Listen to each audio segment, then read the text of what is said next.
See the woodpecker, Kyle. What you doing, Kyle?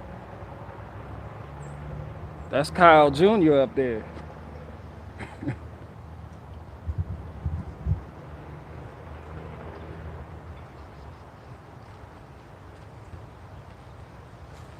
Bert Sanders, what up? I ain't talking about nothing. I'm probably end up deleting this stream any fucking way. Bro, you know I give zero fucks. I wore this shirt 3 times this week already. No lie. Somebody said, what garage? Liar. Now, I'm glad you brought that up. Garage is just a state of mind. That's a mentality. Like garage talk.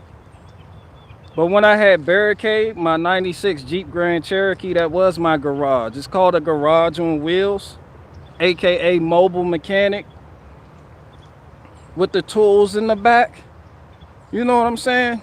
You don't need a garage to have a garage. That's what stops a lot of people from going into business. Like, I know a lot of young brothers that know how to fix things, but they don't have a garage and they feel like they need brick and mortar, you know, to be on the right track. They feel like they need a brick and mortar shop to actually do things and get things accomplished. You don't need that. You don't need that. Backyard barbershops and everything. And for real, there's a misconception about mobile mechanics anyway, because a lot of people are fond of dealerships. Where the dealership mechanics at? I don't mean to shit on you, but 9 times out of 10, the backyard mechanics, they work harder than dealership mechanics. I guarantee you right now, something go wrong with your vehicle, drop your vehicle off at the dealer and see how soon they can get to it. You'll be waiting a couple days. You know, they don't have that drive. They don't have that hustle. You know, and it's something about getting in the groove. I didn't even want to talk about this, but you brought that shit up, so now that's where my mind is. And it's something about getting a job at a dealer or a gas station or working for anybody else other than yourself, where you just get comfortable and you just want to ride it out. Like, you lose your drive and ultimately you start to hate your work. This is why a lot of mechanics, when you see them, they age quick. They hate their jobs. Flat rate, hourly, it doesn't matter. Commission, it doesn't matter. You soon start to hate your fucking job. Especially dealer techs. Got to deal with service managers and shit. People breathing down your neck. It's like, nah. The backyard mechanics, they hustle 100. If you know somebody, or you know somebody in the area or your neighborhood locally that knows how to fix things, I guarantee you pull up. If he's working on something and you just need something checked out real quick, 2 seconds, he'll stop, come look. If it's more than 10 minutes, he'll tell you wait. 9 times out of 10, he gonna fit you in that day. Same thing for the mobile mechanics. That's what I am. Dealership technicians, you drop your vehicle off, them niggas go to lunch. They on lunch break. Your car done been sitting there for like 3 days. No one has looked at it yet. You know, I understand you're busy. People steal tools. You got shit to do. I understand that, but there's a lot going on. I understand there's overhead. I get it. I understand there's 2 sides to that coin. But this what I tell people who get real snotty and turn their nose up. You know, when they see somebody working at, oh, shade tree mechanic. Oh, he's a backyard mechanic. No, them's is the people that get shit done. And 9 times out of 10, those are the people that's going to stick with it when something's really wrong with your vehicle, and they're not going to fuck you over. A lot of dealership technicians don't deal with the customer personally. When you go to your backyard mechanic or when you go to your shade tree mechanic, it's personal. When somebody comes here with an F-250 and they need suspension work and they're talking to me directly, there's a level of respect right there. You look me in my eye, you know I'm a young man, I'm gonna get the fucking job done ASAP. I understand you got shit to do as a businessman. You want to minimize your downtime, I get that. Come by tomorrow. I'll try to have it done in 2 hours. With a dealer, your shit getting handled by like 4 or 5 hands.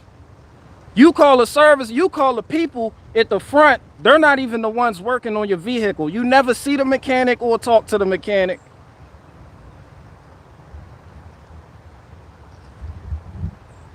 Now, and as somebody who exists in the automotive industry, you get that a lot. You get the people that look down at you because you don't have a brick and mortar shop. You get the people that feel like you don't know what you're doing because you don't have a brick and mortar shop. And another thing about dealer techs is they make a lot of mistakes.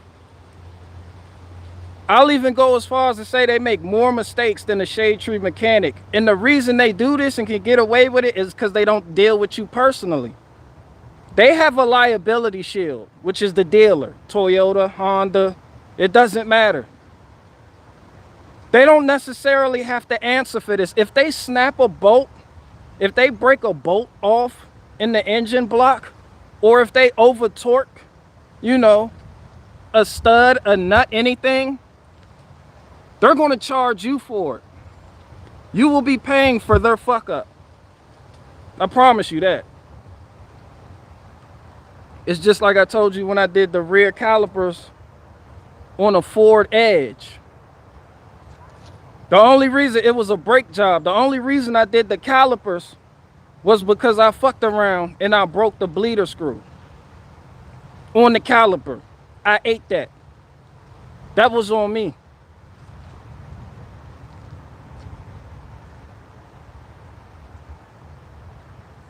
That's a level of honesty that you get from me and people like me who work for themselves. There's a level of trust that is able to be built up in moments like that. But when you go to a dealer, and everybody has somebody that likes to go to a dealer. Your mom, your auntie, your grandma. Oh, I go to the Toyota dealer and they're like family. They are the people up front. Because you don't see the mechanics working on your shit. They're like family. This is what dealers do. They put somebody, got a suit and a tie, or somebody with a button-up, good haircut, nice smile. Hey, how you doing? We can accommodate you. Nice new cars out front for you to look at, and for women, that becomes a distraction. And they writing shit up and just jacking up the price and fucking you over, but they make you feel like you family. You know, so no need to take jabs at dealership techs, or even technicians that work at gas stations, because they got it hard. But I'd rather work at a gas station than a dealer. Because you go in and you start at the dealer, they're gonna put you on the quick lane. You're gonna be lube. You're gonna be a lube tech, and then you're gonna have to deal with that high school bullshit. And I'm too experienced and too advanced, and I'm too much of a lion to be caged. Then when you get to my level, you can start turning shit down. Nah, I won't do that. I'm not touching that. And there's a level of honesty in that, because everybody doesn't know everything, but you become secure in yourself to the point where you know your limits. You know what you're capable of and what you're not. There's been too many times, through experience I have learned this, there's been too many times where I had somebody drop off a vehicle. And I started to work on it. And an hour into the job, I realized I'm not about that life. Whatever cost is associated with wrapping it up and getting it out of there, I have to eat that. That becomes my bad. But you learn. And then whatever roadblock or hurdle you encountered while doing that job, you work jobs, you save up, you get your money up, and you go get the tool that will allow you to do that job the proper way for next time. That's how you learn, that's how you grow. By making mistakes. That gives you experience. And owning up to your mistakes allows your customers to trust you. And there's a lot of mechanics that don't own up to their mistakes. Now, I love mechanics. I am a mechanic, but mechanics are full of shit.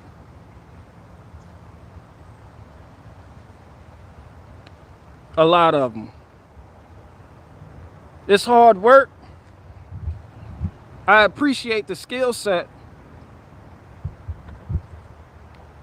But once you remove the person-to-person exchange, like with dealer techs, then it becomes just about a money grab. And there's a lot of overhead there. So now you have a disgruntled mechanic working on your shit that hates his fucking job and hates the dealership he works at. There's no gratitude there. He doesn't even get to see your face. All he knows is somebody rolled in a Nissan Maxima and he's like, yo, I'm fucking over it.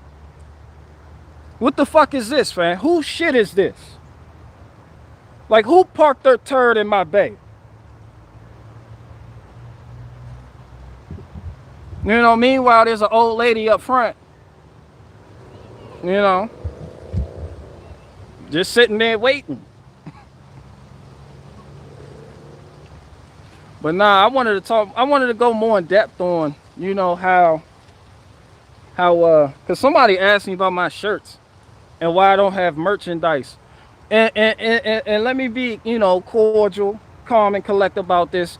I have nothing against people. And, you know, I've been getting emails about this shit. I have nothing against people that sell merchandise. It's not what you do, it's how you do it. I don't even have nothing against people who capitalize on a falling society.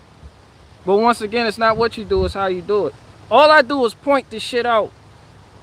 Like, I'm too old to sit up here and act like I'm outraged about it. All I do is point it out and people think I'm getting mad about it. I don't care about people capitalizing on catchy slogans and shit. The reason you don't see me doing that is because even when I was young, I always understood there's something about my labor, my actual labor, being involved in the product that I have. Take, for instance, this wood. Come here. Take, for instance, this wood. Now, I already had trucks show up. You see, I just put another pallet there. I just put another pallet there, so I extended it. And I have more pallets over there. And I'm in the middle of chopping some shit right now. All of this is done by hand. No log splitter, none of that. So I just had another truck show up and filled up the bed. You know, on some business shit. A father and his son pull up. His son is my age. Masai beetle. It's still in my eye. The guy's son was my age. And when he pulled up, I shook his hand. He was like, "It's season well." I was like, "Yep." He started filling the back of the bed up. And he's looking at his son stack the wood in the pickup truck, like, because his son is sitting there. His son doesn't want the wood to touch his shirt. You know, older people realize I'm sitting over there. I helped them load up.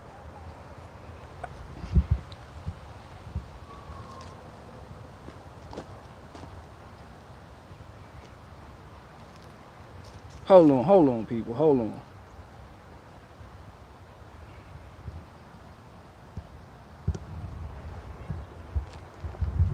So I helped them load up, you know, gave the exchange. And when you do things like that, you get to meet people, find out what people are made of. And then that opens, you get doors open up for more opportunities. Like, for instance, the guy that came to pick up the wood this morning, he owns 10 acres down in Culpeper. I do landscaping. He was like, "Well, I see the way you handle your wood," you know, and there was a level of gratitude there. And I seen there was some air pockets in the truck. I was like, "Yo, wait right here. I'm gonna go get you another gorilla cart's worth." I made sure they were satisfied. That's how you do that. That's what keeps people coming back. But you see how there's a difference between that and a shirt with a catchy slogan on it? Like, Like, I have something that people need to stay warm because it's going to be a cold winter. You could do that with shirts, yes. But Teespring, that for those of you that don't know, a lot of YouTubers get contacted by companies like Teespring to make their merchandise. Teespring hits me up like, yo, you don't even have to touch anything. We do everything. And we just take a percentage. I don't respect that. So I'm not touching those shirts at all. Y'all just get shirts that just show up to your fucking door. Like, none of my labor went into that. Like, my spirit isn't bedazzled in that. Just shirts from China. You know, see, I got a different mentality. Like, when it comes to people like Adam Calhoun, how Adam Calhoun got his clothing label. He show you the warehouse. Americans is working in there, making the shirts. Shout out to you. That's how you do that. But this other online e-commerce shit, you know, I don't feel that. My Barricade Garage shirts that you see me with, my hoodies, I had those made locally for my family. My family gets those. And I only had like 20 of them made. And I handed those hoodies out and those Barricade Garage shirts out to customers after they paid for a service. Like, say I replace your timing chain or your timing belt. You know, say I did a quick oil change, a lube, anything. Head gasket, valve cover gasket. I would give my customers a Barricade Garage shirt. That's what my shirts were for. So for people, you know, who feel like I'm attacking people who have merchandise, I'm not attacking people who sell merchandise. I'm a man. There's men that sell merchandise, they can do that. There's men that are okay with not having their hands touch the product and not putting no blood, sweat, and tears into that. There's men okay with that, and there's a lot of different types of men. I'm just not that caliber of man. You see this wood? You see this fucking wood? You know how long it took me to put this You know how long that shit took? Do you know how long that takes? It takes a while. So when somebody pulls up to pick it up, it's not only a great feeling, but I feel good knowing that those people are getting a part of me. That's the type of labor I like. I like people knowing I help them go about their day. Like, a lot of people don't think about that. A lot of people right now have fucked up vehicles. Something's wrong with your vehicle. Right now, there's a woman listening to this live stream and her fucking brakes are grinding. Not only are her brakes grinding, she just had her brake pads and rotors replaced. So she's really fucked up. What the fuck is going on? When you fix somebody's fuck up, or when you fix somebody's anything and you get them back on track with their life so they can do what they have to do, that's a good feeling. That's what I like. That's what separates the merchants from the men. That's all I'm saying. I don't have no problem with anybody selling any type. I don't even care if you sell vaccines for Pfizer on your Truth or YouTube channel. I really don't. Just understand, I see through the bullshit and I act accordingly. I don't expect you people to. But just know I'm not that type of man.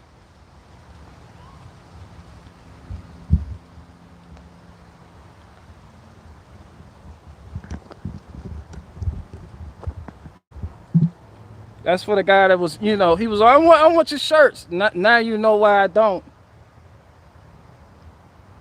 And even when I lost my job, even when that bullshit happened,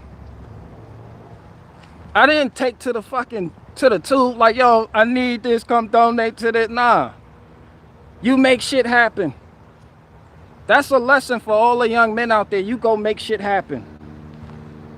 And you don't bitch about it while you're doing it neither. I don't respect that. Like, when people go through adversity, they want everybody to know it. for sympathy points. Like, I got a good gauge. I know when shit is sincere. And I also know when people just want sympathy points and brownie points.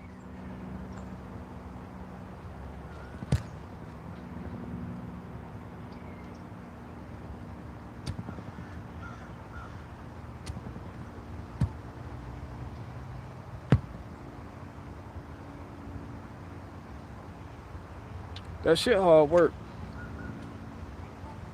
But it's honest work. And as a man, the older I get, the more I understand the difference between just doing some shit just to get by and doing something that you love doing and putting your all into it and feeling the gratitude from the customer and the satisfaction you get knowing your labor, your hard-earned labor, your blood, sweat, and tears winning to something that they appreciate, that can keep them going. So no, I do not sell merch. As a matter of fact, I fucking hate that word. I hate that word, merch. I hate when where's the merch? My favorite person to peddle merch. I hate merch. I don't even like that word. Beer Key Garage thinks he's better than people, and he has a problem with people selling things. Why do you have a problem with people selling things? This is capitalism. You know, so I just had to say my piece on that for people who feel like I'm a commie. I'm not. I'm a fucking man. I'm the type of man that countries are built on. Or rather, I'm the type of man that builds countries.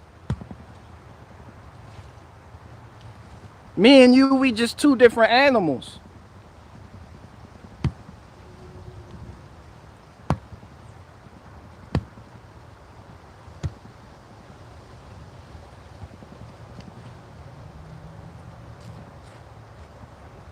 So there's that, but I digress.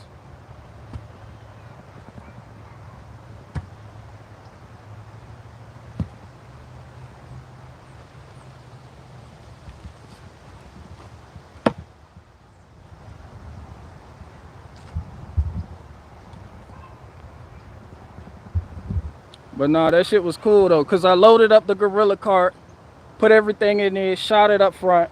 And the dude, you know, we make arrangements for truckloads, right? Come pick up truckloads. So, you know, dude show up with a truckload. I'm like, he got that Tamra truck bed. I don't have a 1 ton. I got a little half ton. My bed is what? 5 foot 6 inches. That's a short bed. Crew cab. So I'm like, all right, I'm gonna pack this. Like 5 gorilla carts worth. This nigga breaks out the truck bed extender. I was not expecting that. But I packed that shit.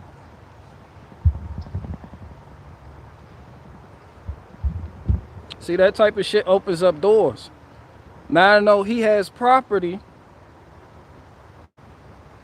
And he sees the caliber of person I am. Hey, I have some acreage down here. Can you cut it? That's some American shit.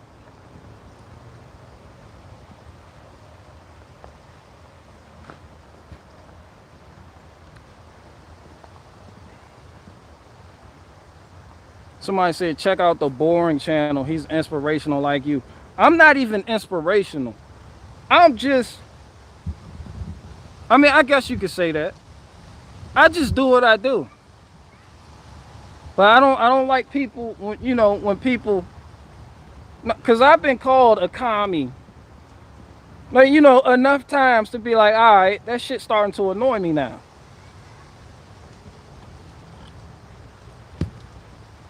You know, it's like first when people find out, you know, you're not conservative, it's like, he's a fucking commie. Like, that's how programmed people are. That's what politics have done. That's what any politics do to anybody of a particular country. You either this or you that. If you're not involved in this, then people automatically put you in that. It's like, nah, I'm special, fam. I'm elite, and elites don't do that. We don't engage in bullshit. especially when it's obviously bullshit.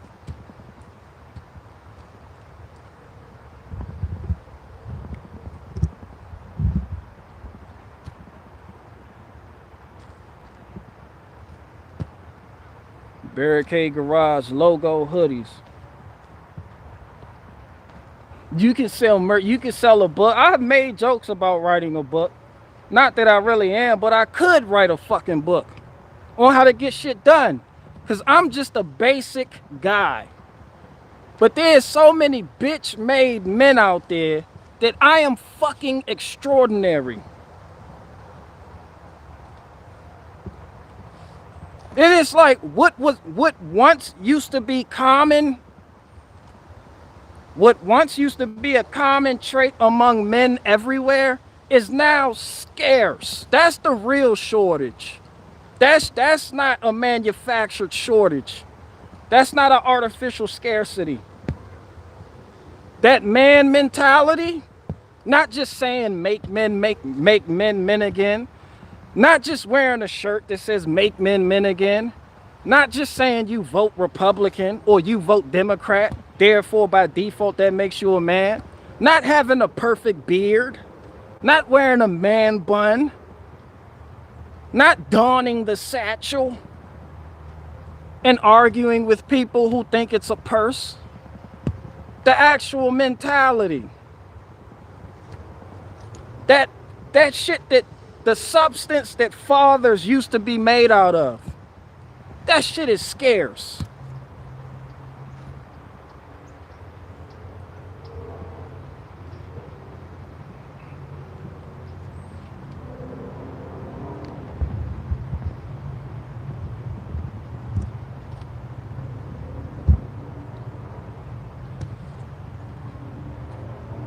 And I'm not perturbed, but I think about it. That shit make me think. I think about it.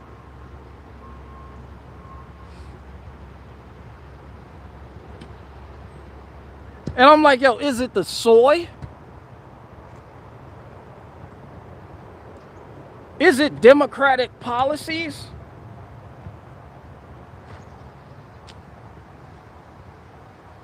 Is it the mentality? That shit spiritual. Y'all already knew where I was. It ain't none of that shit. I don't give a fuck who you vote for. People, it's democratic policies of fuck, man. It mentality. There's a lack of men. End of story. The family ain't right. And there's no political solution to a family problem.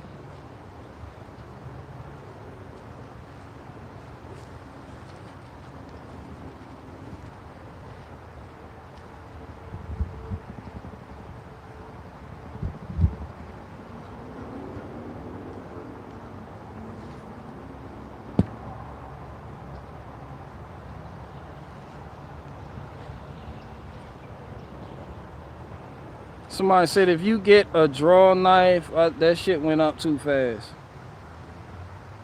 Like, bro, I'm telling you, bro, there's some people out there with the wrong mentality. There's people out there that got a Bitcoin e-wallet mentality. No shot. These ain't even shots fired at Bitcoin people. But there's something about just sitting on your ass all fucking day and expecting magical currency to just appear in a world that's not based on reality. That shit does something to your mind. There's more and more men getting paid to do nothing at all. Nothing. You're like a fucking social media fact checker. Trying to tell me what a merchant is. You know, you do shit like you know.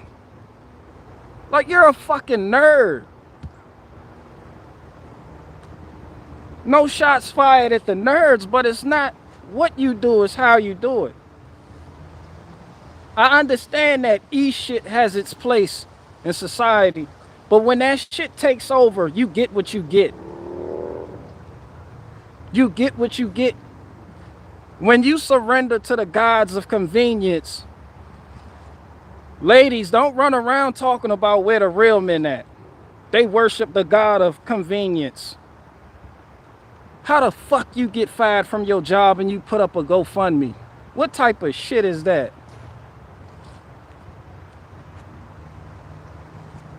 No shots fired at anybody with a GoFundMe.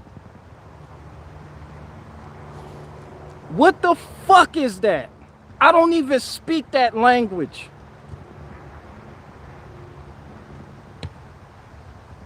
I was fired from my job. I gotta GoFundMe. Niggas is straight online with like GoFundMes and shit. For what, fam? Like, people legit think the world revolves around them. Because I'm going through problems. You have too many eyes in your answer. Nigga, I'm over here like this, fucked up in the game right now too. It's just like, let me tell you something about a homie I had. Gang member. Get out of prison, go right back into prison. Get out, go right back in. Can't keep a fucking job with a defeatist mentality. You fucking, where he at? He listening to you fucking suck. He ain't listening, he locked the fuck up. But it's niggas like him that I fucking despise. You get out, you got it good. A family that loves you. Your baby mama put you on child support. Now you just don't want to work. Fuck that bitch, she ain't gonna get $1. So now you just don't have a job. Now you don't want to work. Now you want to sell some shit that you know gonna get you fucked up if you get caught with.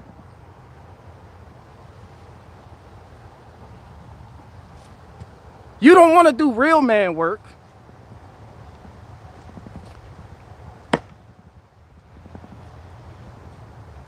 You just want to meet people in various locations and sell them shit that's gonna fuck up their lives. That's what you want to do. And then your answer is, I can make more money doing this than doing that. But now look where the fuck you are. Now look where you are. That family you had that loved you, guess what? Yeah. Your girlfriend, she's fucking a nigga named Tyrone. But guess what though? You made more money doing that than doing shit like this. You know, this like I was talking about a couple streams ago. That's an example of a you can pay now or you can pay later. A slow grind is a for sure grind. Let me tell y'all something. What a young men at, man. It's like my dad used to always tell me the story of the old bull and the young bull. One day, there were two bulls overlooking a pasture of cows. The young bull looked at the old bull and was like, yo, let's run down there and fuck a few. The old bull looked at the young bull and was like, why run down there and fuck a few when we can mosey on down the hill and fuck them all?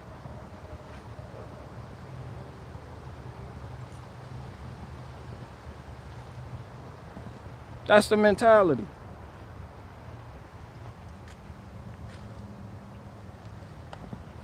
I don't care what it is. A slow grind is the best grind because it's a for sure grind. You fuck yourself up with that get rich quick shit.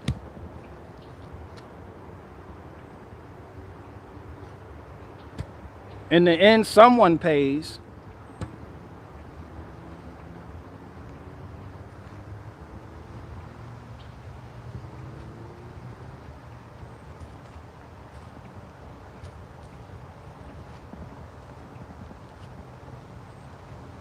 But no, I'm tired of people not putting respect on Shade Tree Mechanic's name like that. Fucking Shade Tree Mechanic? Yeah, because we don't have the liability shield of a whole dealership. If we fuck up, we have to own our fuck ups. Matter of fact, we're taught in the art of not making fuck ups because we personally have to pay for that shit. And when you personally have to pay for shit and that shit comes out of your pay, you respond differently. You attack a customer's issue with their vehicle differently. You have a different mindset. You don't even attack the problem the same way. When I get a fucked up vehicle in my driveway, I attack that shit differently.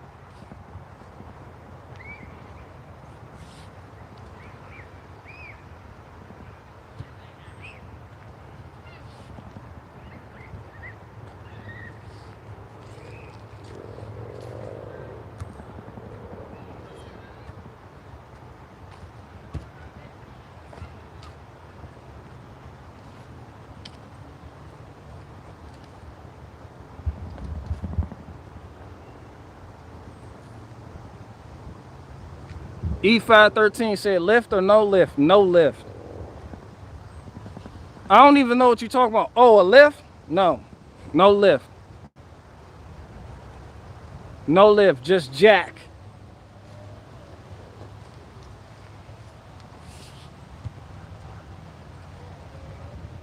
You got some fancy pants out there. That's another issue. You got guys that know how to do shit, but they won't even try because they're like, I don't have a lift. Nigga, you better get that shit out the fucking mud. Go get you a fucking floor jack. Go get you some jack stands. And go do something with your fucking self. You got these pretty ass dealership mechanics. I'm pretty. My wrist hurts. You mean I gotta get on the floor to fix it? Where's the lift? No, nigga, ain't no fucking lift, nigga. This throwback season. Now get out there and get the fucking job done. But the transmission has to come out. Nigga, you better, we'll pull the motor with it and pull it out the front. But that's just a lot of work. We'll get your ass some 6-ton jack stands. Get you a creeper. Jack that shit up as high as you can and get the fuck under that vehicle. I don't give a fuck how you do it. Get the fucking job done.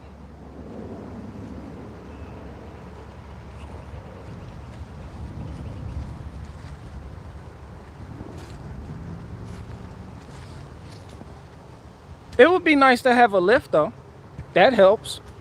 But it's not the end all be all for what jobs you should take on. And if you don't have a lift, you work at home, man, you work, you save up, and you go fucking get a lift. If you don't, when I first started this YouTube channel, Barricade Garage, I didn't even live here. I didn't live here. I was in a townhouse. You know how I got in that townhouse? The homeless shelter. Let me tell you about the homeless shelter I went to. Straight out of prison in my auntie crib, that shit didn't work out. Homeless shelter. So I'm in the homeless shelter. I'm in the homeless shelter with a get up, get out, and get something attitude.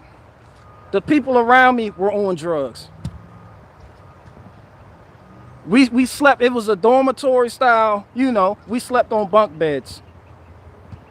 I slept on top of the stankiest nigga I will ever know in life. This nigga stank. This nigga smelled like a cart of just problems.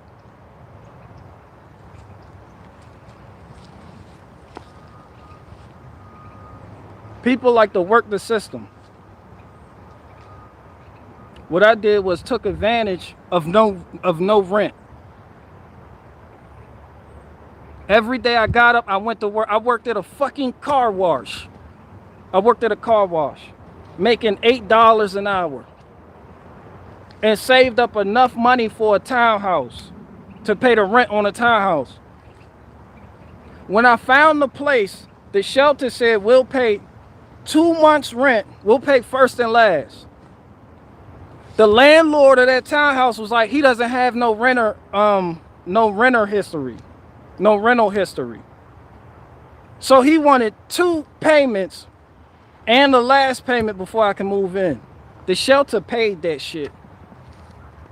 Shout out to that shelter. And I was only in that shelter for like 40 days. A month and 10 days. There's people I was in that shelter with till this day that are still in and out of that same shelter. Now I don't even live in that townhouse. Fast forward to Barricade Garage. Got a vehicle. The issue was I couldn't pay the reinstatement fee to get my license. Even though I had never had a license, when you get locked up, they automatically suspend your license. So they don't give a fuck if you've had it or not. You gotta pay that shit. Another issue was my court cost. I owed my shitty attorney, what was it? Like $2,000? And that was a lot of money to me back then. I owed $2,000 plus the $145 reinstatement fee to go get my license. I knocked that shit back. I worked on it and knocked that shit back. In the middle of me doing this, I get an envelope. I get some mail with my name on it. And on that piece of mail, it said Department of Child Support Enforcement Agency.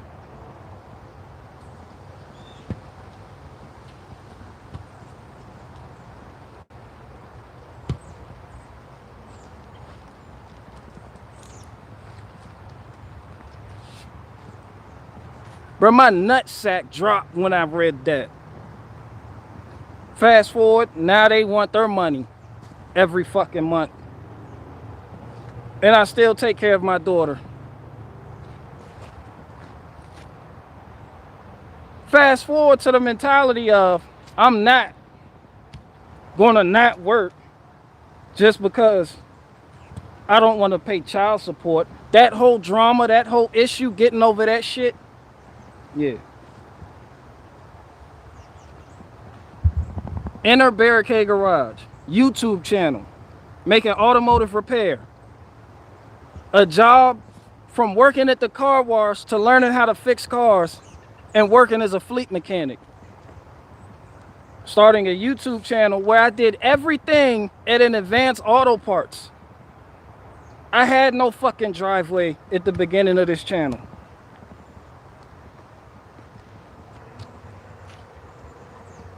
I never had a garage.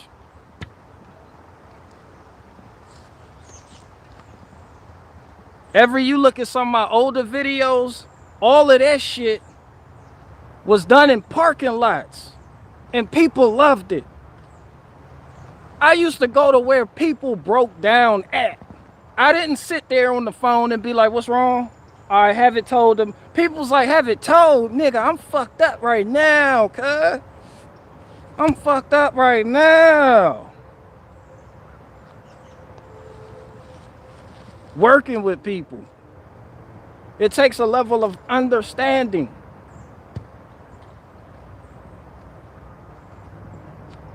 Like you could go to automotive, you can go to a school to be a mechanic, you can be ASC certified and all that good shit. But what they can't teach you on paper is how to deal person to person with people. They don't teach that in school. And that's one of the most important aspects of being a mechanic. Communication. I got that shit out the mud through experience.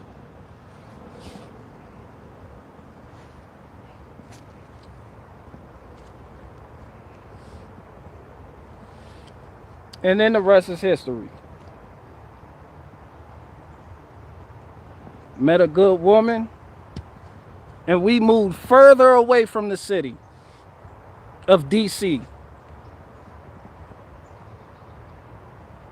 Enter the Barricade Garage you now know. The one that does nothing but live stream and talk shit about people.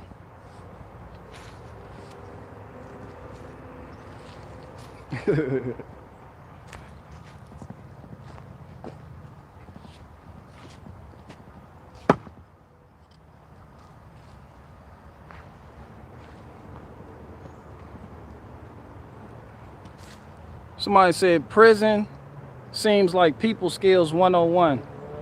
Man, it is. That's what anything you do. That's what and it's not just prison. I don't like people like, here's a prison channel. I'm like, no, I'm not no prison nigga.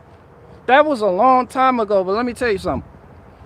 It's no different than people going through the military and coming out fucked up with post-traumatic stress disorder, coming out fucked up with memories of fucked up shit they did.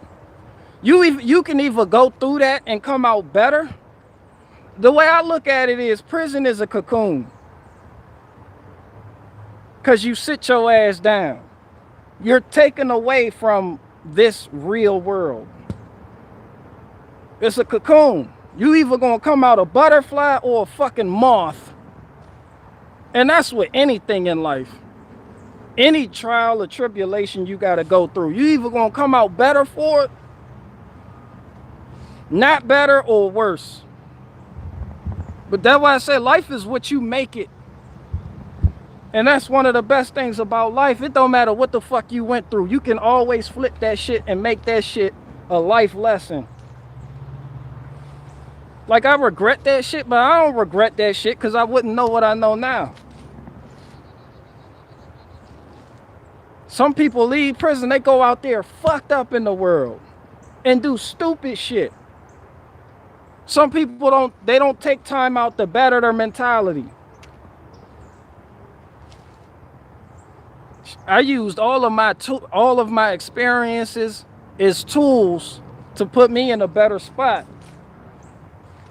which is ultimately why I was leading my own set, not my own set, but you know, and why people more than 3 times my size would listen to me. It's your mentality.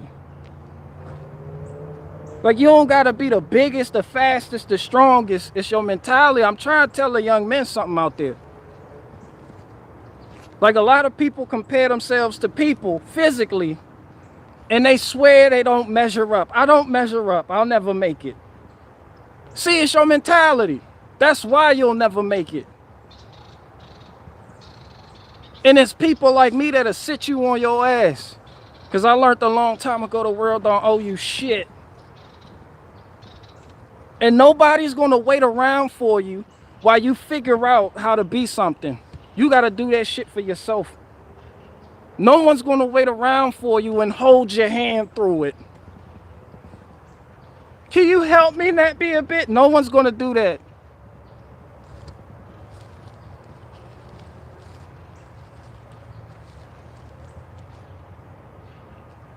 And I can say that because I did my time for that shit, man. I did my fucking time for that shit. And I wore that shit like a fucking G. Even my people out here, they weren't sending me commissary. There was no money on my fucking books.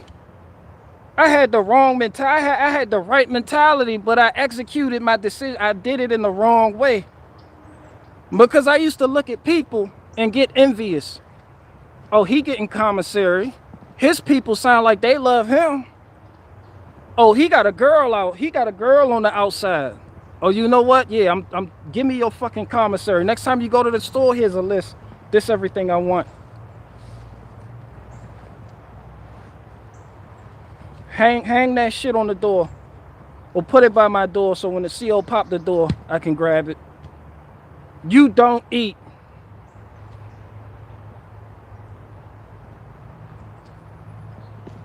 Oh, your girl, you know, you got a woman on the outside that loves you. She answers the phone for you. So guess what? Next time you call your girl, yeah, I'm getting on the phone. And I'm going to have that bitch make me 3 ways for me and all the homies. You see? You see how even though y'all in your mind, you're saying that's fucked up. I was a shark, and to me, that was just making lemonade out of lemons. I got dealt a raw hand. So I did what I did, and I survived. Would I do it that way again? No, but it is what it is. People got to go through shit to learn shit. Just like the people I extorted, you shouldn't have been a bitch. You should have told me no. This is why when people act like they know, I'm not even going to say that. This is why I know reading headlines doesn't fucking work. This is why I talk about this. This is why I mock that type of shit. That shit doesn't work. When someone tries to extort you, you always say no. This is why I don't respect. This is why people said I'm being hard on people. Somebody literally sent me an email and said I'm being hard on people who took the vaccine because their jobs demanded it. In my mind, when I hear that type of shit going on, what I actually hear is, next time you go to the store, this is what I want. No, you always say no. I'm not doing that. I don't care if you get beat up by 15 people. Those 15 people that are putting their foot in your ass will know that this nigga does not cave. Of course. They're going to sick the dogs on you to break it up. You may get bit, and you're not even the one that started the fight. You may get bit by a big-ass, roided-out German Shepherd. You will get thrown in the hole solitary confinement for about a month. They don't even give a fuck if you were getting jumped. But when you come out that cocoon, the people around you are going to know you stood your ground. And the sharks aren't going to fuck with you no more. And that shit is worth more than gold. So yeah, people that complain, yeah, people who was like, yo, my job's on the line, you a bitch.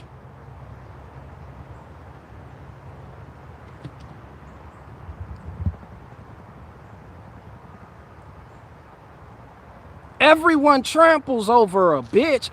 You're a doormat. You might as well suck a dick. You might as well suck your boss dick to keep your job now. And that's some real, I mean that shit.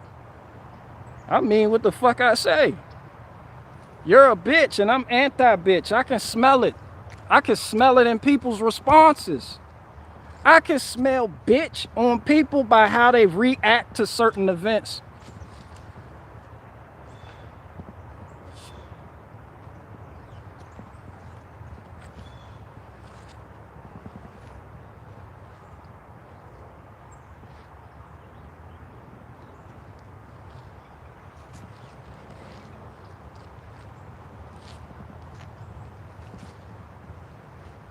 So yeah, that's why I just came on here real quick, because I get tired of people like, where's your food buckets?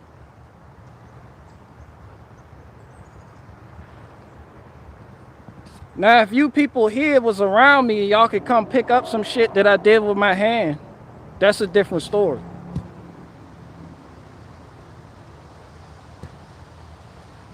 But that other shit, that's just not what I do. Shout out to the people that do it. We're different. We do different shit. That's all I can say about that. It's different strokes for different folks. I'm not trying to be virtuous or not. Somebody, there's like, you trying to be virtue? No, I'm not, nigga. I just have a different way of life, a different creed. I live by a different code. I'm cut from a different cloth. It's just certain shit I look at, and when I think about it, I'm like, I can't do that. And I stick to that. Bro, I'm morally grounded. And by grounded, I mean, you see that fucking tree right there? You see that tree? If I push that tree, it's not gonna move. That tree is grounded. That's what being grounded looks like.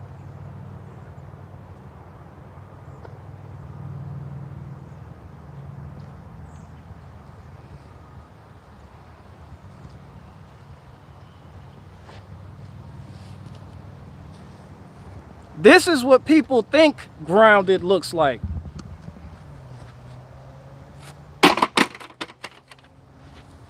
Well, I was over there yesterday, but now I'm over here because, you know, talking points change, and now, so I'm grounded. Yep, I'm just over here grounded. And, yep, let me stay grounded. Okay, so I'm not even over there no more. Now what I'm doing is I'm over here. I'm over here. People grow, the mentalities change. You can grow. That's not what I'm talking about. What I'm talking about is being an immovable force.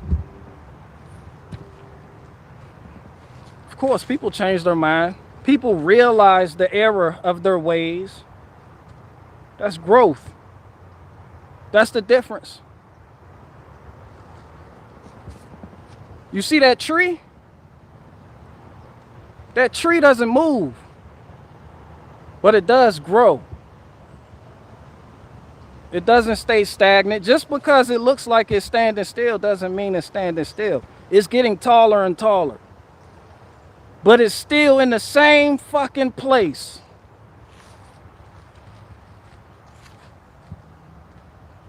That's the difference.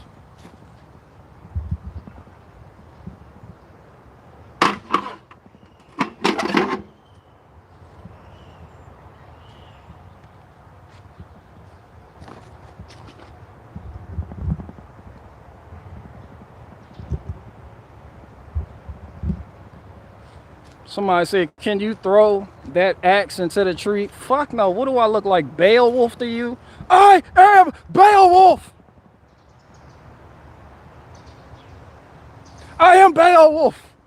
I was like, yo, if this nigga Beowulf says he is Beowulf one more fucking time, I am Beowulf.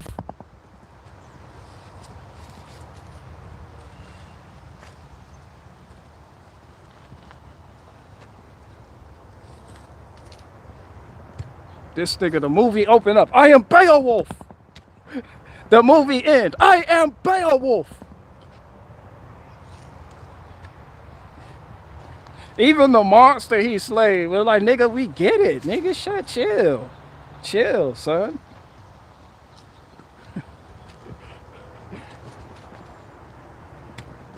I am Beowulf.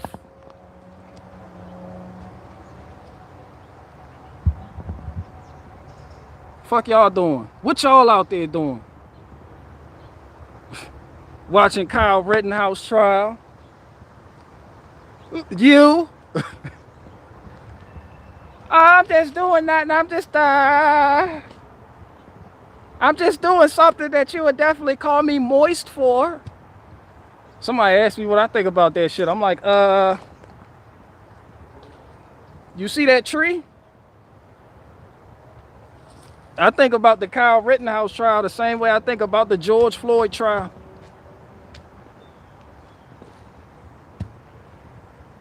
If I was Kyle Rittenhouse, I would have shot that nigga too.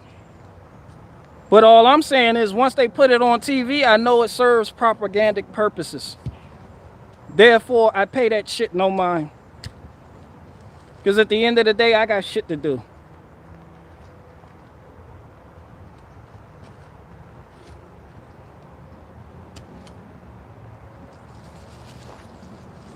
But just for entertainment purposes, yeah, nigga.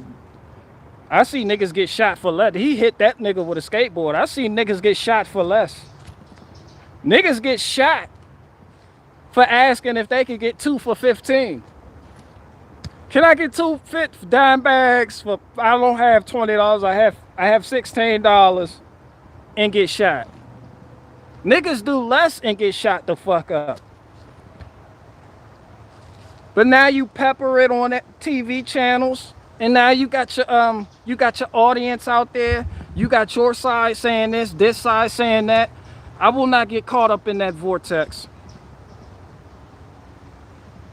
It's like I said, well, at this point, Kyle Rittenhouse is just entertainment and outrage porn. The joke on us is to find out which side you fall on for whether it's outrage porn or just entertainment.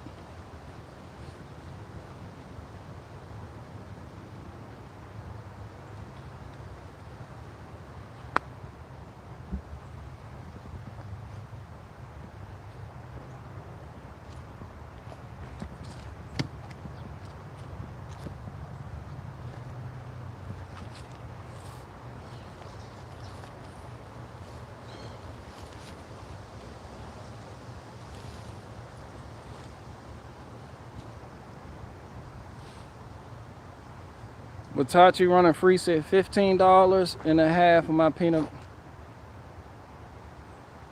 Somebody said, Bert, nigga, if you tell me I can stack bundles on the side of the road, I'm not doing all that. Look, I am, but I'm not. This ain't a business, it's a business. Cause Earths like to watch niggas. I know what you talking about though, believe me, I do. Chill.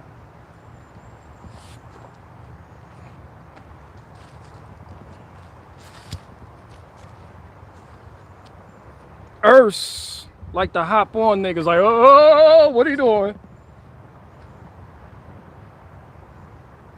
I heard some shekels are being made. You got an e-wallet, you got a Bitcoin wallet. Don't New York have a new mayor?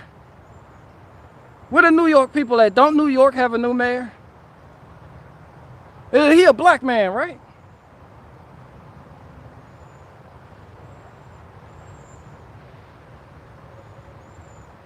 Oh, darn, say, yup.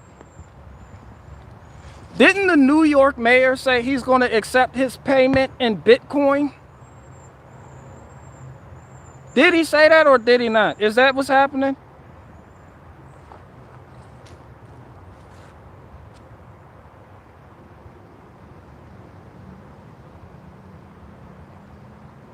I'm going to be the first to accept Bitcoin for my payment as mayor. Didn't that nigga say that?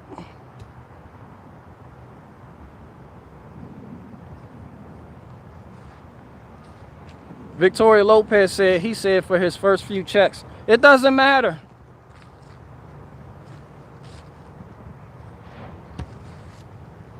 It doesn't fucking matter. It doesn't matter, and I'm gonna show you why it doesn't matter. That's every Bitcoin person's wet dream. And I know people like to talk cash shit about the dollar and the Federal Reserve, but guess what you can't do with an e-wallet?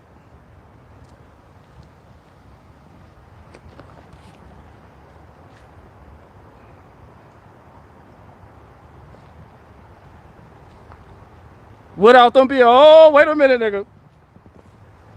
Nigga, your e-wallet tells a nigga your wallet.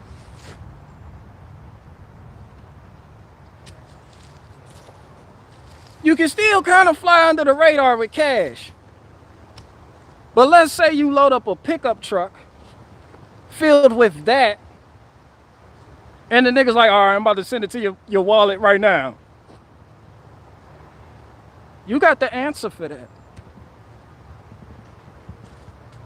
There is no flying under the radar. That's why I don't do. People be like, where your cash app? I don't do that. Ain't no cash apps. But I can send you money quicker. Nigga, oh well. Ain't no Zelle. None of that shit. What's that other one? Vimeo? Venmo? Nah, that's not what I do. Once again, no shots fired at people that do that. I know a lot of you do it. There's no shots fired. I'm just saying, you know, I'm a dinosaur. As people like to tell me. I'm a fucking dinosaur.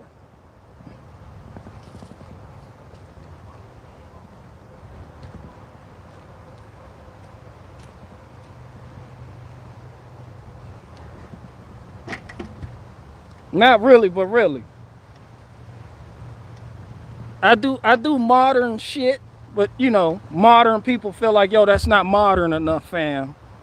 You're making it difficult for me. Kiwi Daniel said nigga source. That was actually pretty funny. I like that, nigga source. All I'm saying is you got Bitcoin, you can't do shit like that. Well, El Salvador is like they're gonna start, you know, doing the Bitcoin thing. They can't do that. I also do leaf cleanups to help people. You know, leaf pickup. You ain't gonna get you won't have to answer for all that shit. Put it in my wallet. Where's Diesel Hound with the butt plug? Usually around this time, Diesel Hound with the butt plug, he pops out of nowhere in the chat and just tells me how ignorant I am because I cursed his god Bitcoin. Diesel Hound with the butt plug, are you in here? E513 said put it in my Earth's account. That's all I'm saying.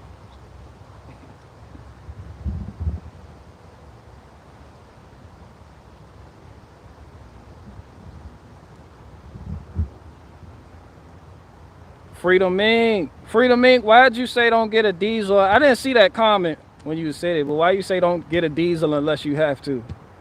How's the diesel life treat you? I want a diesel because I'm gonna tow some shit. I got a little half-ton pickup truck. And it's 4x4. The difference in pickup trucks is the 4x4 pickup trucks, they usually can't. The two-wheel drive pickup trucks have a greater payload capacity. Mostly. So if you're into like hauling shit, you don't get the 4x4 pickup truck. Because my shit can only, the payload capacity on Tamra is, I say 1,500 pounds. Somebody said because they are expensive to run and parts, fuel is more expensive, everything about them costs more. You are correct. But for business purposes, yeah, I gotta get a diesel. And ripping and running that highway, that diesel gonna carry you a longer way than gas will. So that's in the cars, but this is how you do it. You line up your ducks and you fuck them in that order. Like you set goals for yourself. That's what I did. Like I didn't get no magical money for equipment, for the, you know, the trailer, for the lawn tractor. I hustled and got that. That's all hustle, no luck. And it's like you work yourself up from there.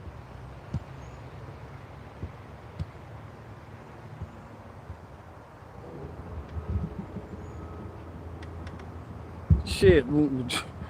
I like how guys just be like, I have a dually for no fucking reason.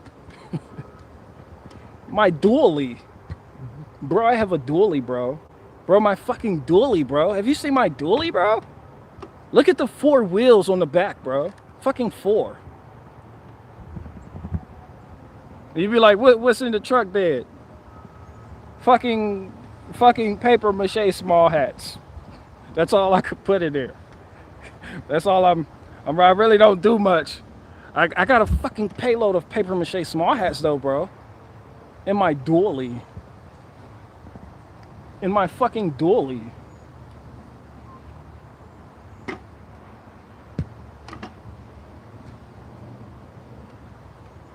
Yeah, but a diesel is cost effective in the right circumstances. Which is why you see a lot of big trucks are diesel. The oxes, the dump trucks, trash trucks, the 18-wheelers. Nigga, on gas, if those were gassers and those use gas, they'd be stopping at every fucking gas station between Florida on up to Maine. Look at my dually, bro.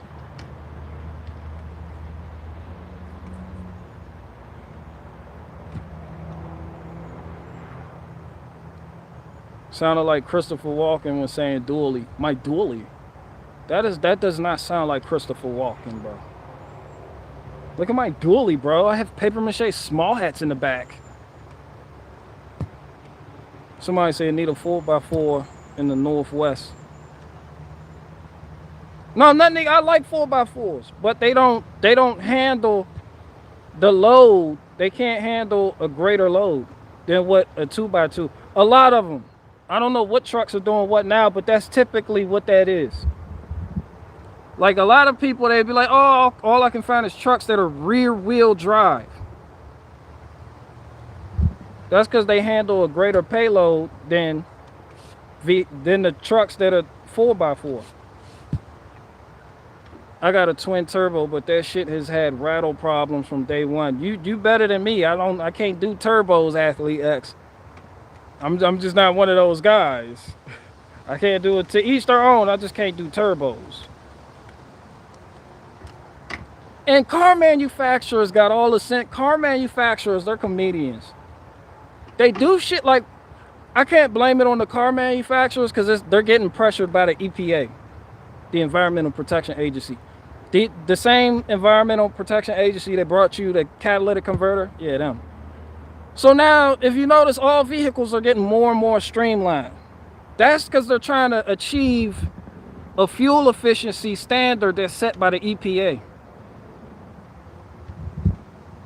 And what a lot of vehicle manufacturers will do for like cars, if you notice, like back in the 90s, you know, you had like you had the 5.7s, the 5.2s, the 7-liter. The displacement of the combustion chamber was a lot bigger. You had bigger engines, bigger motors. Now you'll get, even though the smaller engines now, they're putting out more horsepower than what, you know, we used to have. They're like 1.2 liter, 2 liter, you know, 2.5 liter V6.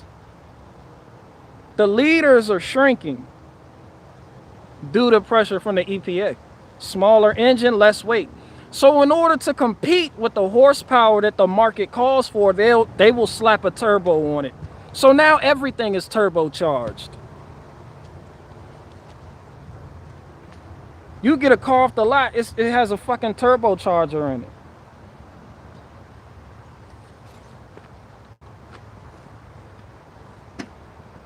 Fucking get this Volkswagen. The Volkswagen has it's a fucking Volkswagen Passat, just twin turbo. But it's a 1.5 liter or some shit. You know what I'm saying? Here she go.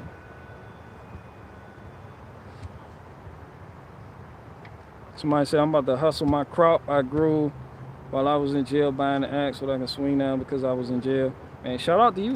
Get out, stay out. Make that work for you. Somebody said 1.4 liter turbo actually. Tech A, you know what I'm talking about though. I don't do the turbos and smaller displacement engines, but you know what I'm saying, and that's why. It's because, you know, the EPA.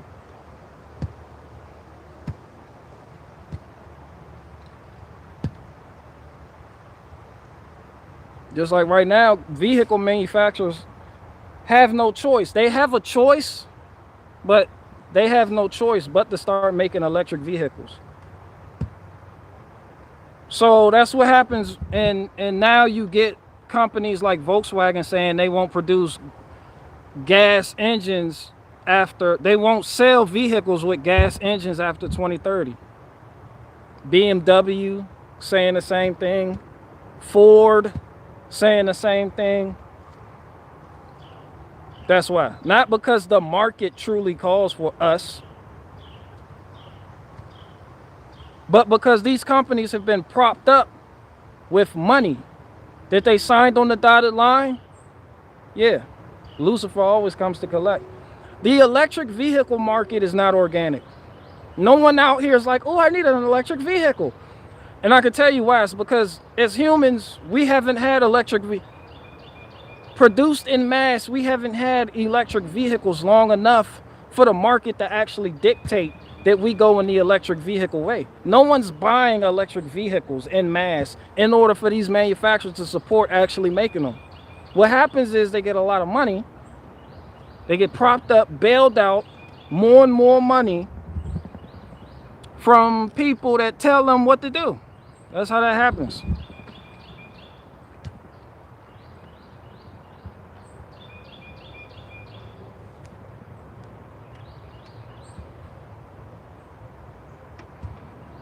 WCM, oh gosh, here you gonna go on about Tesla. Electric cars were here before gas. That's not what I'm saying. What I'm saying is no one's gonna choose to buy an electric vehicle over a gas vehicle. That's just not gonna fucking happen. But you're gonna watch them cram it down your throat. I don't care what was here first. I care about what the majority of Americans buy. They buy gas vehicles. Why? Because they have been tried, tested, and proven.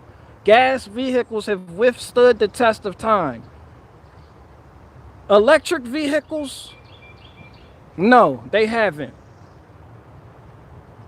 That's what I'm talking about. I'm not talking about who did what first. The electric vehicle was here. I'm talking about gas.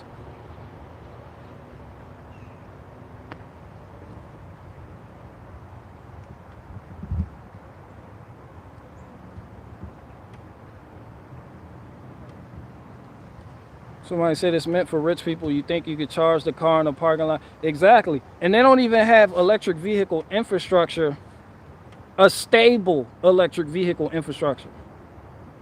But yet they feel confident enough to be able to say past 2030, we won't make gasoline engines no more. We won't sell vehicles with gasoline engines. The combustion motor is a thing of the past. You haven't even lined up your ducks, but you're able to make a statement like that. It's because you've been getting pumped up. This is why all money isn't good money. And then you still get to fly under the guise of a private company when actually you're not. And investors like to push that shit. This is the mentality investors push. Like people who's like, you get super rich by doing nothing. All you have to do is use other people's money. That's a Faustian deal. Like no one respects their creation more than the person that actually used their money to create it. Same thing I said about NASA and these fucking rockets. Elon Musk, people argue with me. Oh, he's on a mega. Elon Musk is getting your money. He's being propped up. And people argued with me. No one makes a fucking rocket. The official narrative is these rockets kept blowing the fuck up. Do you think somebody with their own billions of dollars is going to invest in some shit that doesn't have a great track record? No. The only time you could do that is when you use other people's money. And that other people's money shit sounds good. It sounds good to keep taking out loans for shit. All that shit sounds good and it feels good. And it's quicker. It gets you there quicker. But then the end result is going to always be what you have now. It's no different than the young bull and the old bull.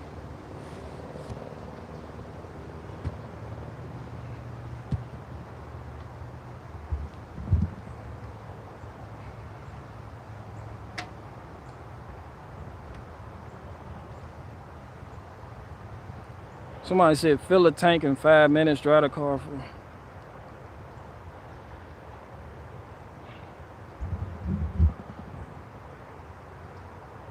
Or, oh, I understand what you're saying.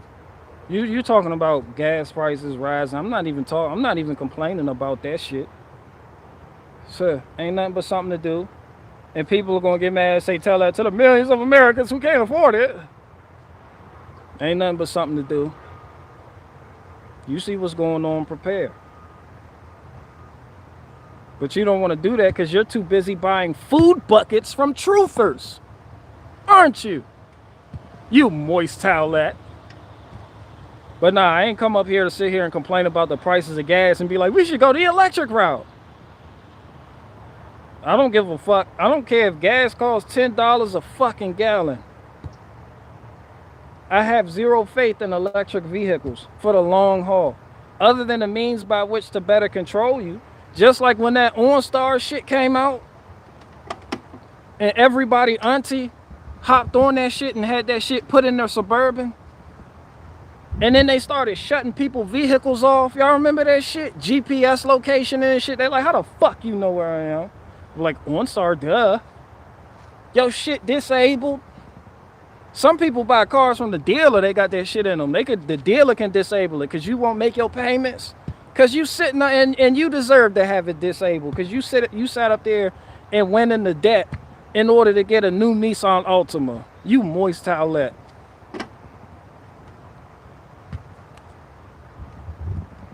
This nigga, they cut that, my fucking Nissan Altima won't start. You be like, why? Because they cut it off because I stopped making payments on this piece of shit. You be like, why? Because it won't go up hills. It doesn't go up hills. This shit don't even go over 55 no more. The fucking band's in the transmission without this piece of shit. I had to go get some eggs yesterday. That shit wouldn't even start though. I'm perturbed now. Like, nigga, you shouldn't have went into debt. The niggas always got that same excuse. I still owe $15,000 on it.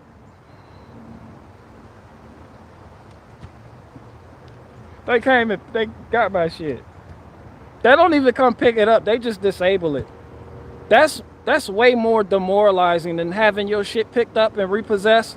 Just having a vehicle in your driveway that won't start. Not because it's broke, because you won't make the payments. That's embarrassing.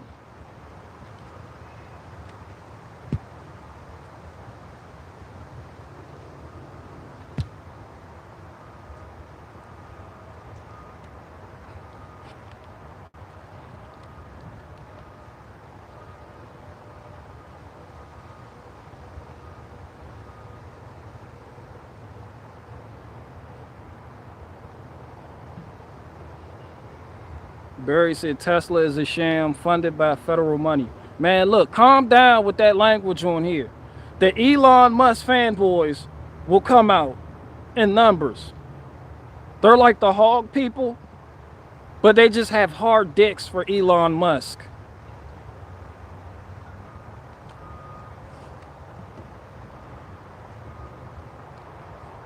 Somebody said they pushing electric tools too.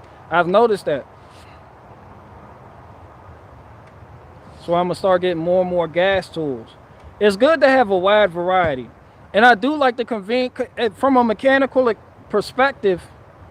I know I joke about being a Milwaukee shill and people joke about it, but from a mechanical perspective, Milwaukee, Ingersoll Rand, Snap-on, Matco, like these people make the best automotive trade tools out there. So I just stayed with that battery platform when I started doing other stuff. And the convenience of not having to be tethered to air hoses, that helps you speed up productivity. Like if you have a lot that you need to knock out. But I feel where you're coming from. And I do think there's some bullshit with that. Athlete X said, you mean how they are trying to get rid of small engines? Well, yeah, Cub Cadet, X-Mart, John Deere, they all have like electric Z-mowers that you got to plug into a wall, like no engine, just electric zero-turn mowers. Craftsman, Husqvarna.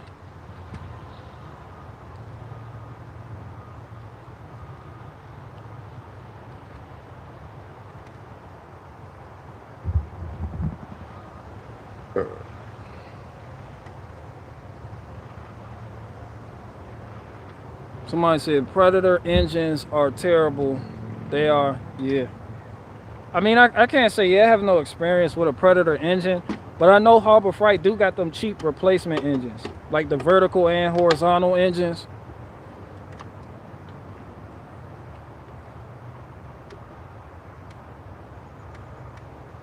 Like my wood chipper has a 15 horsepower engine, 420cc.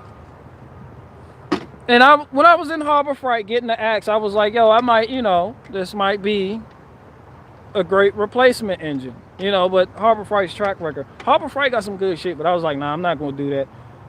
I might just throw a Kohler on there, maybe a Briggs and Stratton. I've had great luck with Briggs and Stratton. FUT said Elon Musk does have some meme game though. Yeah, because memes get people excited, and that's all they have to do. Like, you can become easily likable with the right meme. Like, Rockefeller could fuck the game up right now, and then he could come back into people's hearts with the right meme. It's like, It's like certain people have certain jobs to do. And I'm not talking about the jobs they use by which to make money. I'm talking about how the public perceives them. Like a lot of billionaires, it's like I said before, Bill Gates has his role as evil billionaire. Everybody knows this. Elon Musk is the lovable, retarded billionaire. This is why he threw out his Asperger. I have Asperger's. You know, this is why, you know, he's loved by people on the right and left. You know, he's out there championing cryptocurrency. You know, he has to be the wild, loose cannon type. You know, like it's a script. It's a script. But it's a script. One thing about scripts is it gives people with hard hearts the ability to fall in love with the characters. This is what happens when people go to movies. This is what happened with Donald Trump. When you go to a movie, you have good guy, bad guy. If it wasn't for the good guy, bad guy dynamic, you wouldn't watch the fucking movie. You would fall asleep. It's no different than Trump in the media. Good guy, bad guy, for what you perceive to be good guy, bad guy. It's no different than Bill Gates, Elon Musk. Good billionaire, bad billionaire. It's just a script. And I'm not saying Elon Musk is sitting up there reading the script. Like, I know people be thinking that when people say shit like that, but that's not what I'm saying. What I'm saying is the guidance systems that are set in place, the societal standards that we currently have, are allowing these scripts that aren't even physically real to be played out in real time. This is the reality of the situation.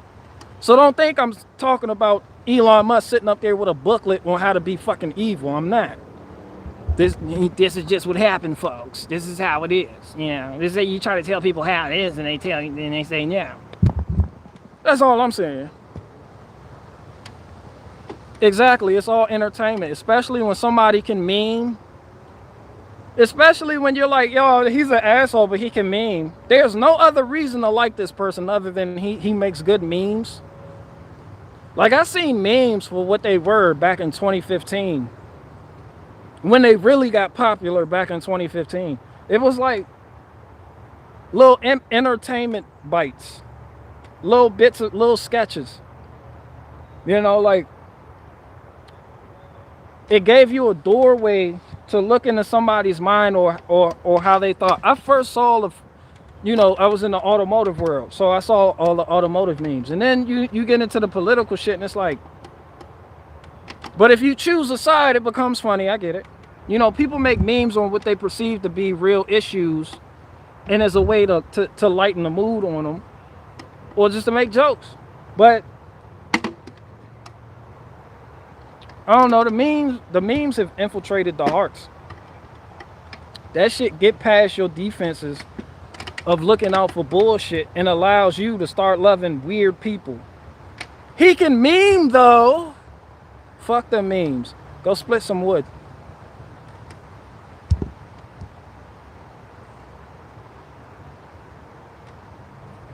EV6 said Cummins 12 ounce all mechanical. Okay, you doing big things.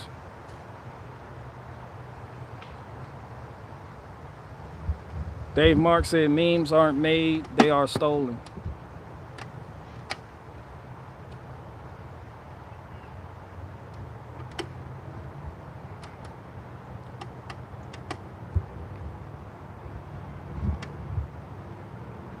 Programming and propaganda from the fake stream.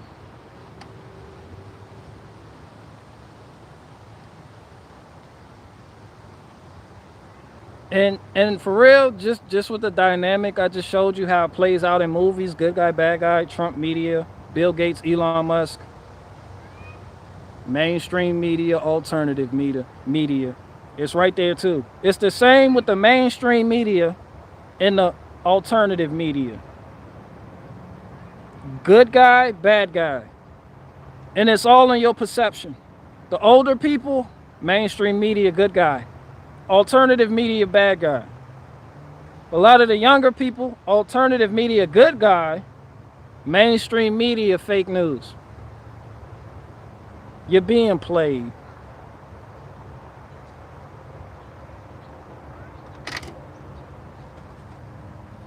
Like, I would love to sit up here and call something fake stream media, but I have grown. I've seen the error in that thinking. Then you introduce people into this alternative shit that does nothing but parrot the mainstream media.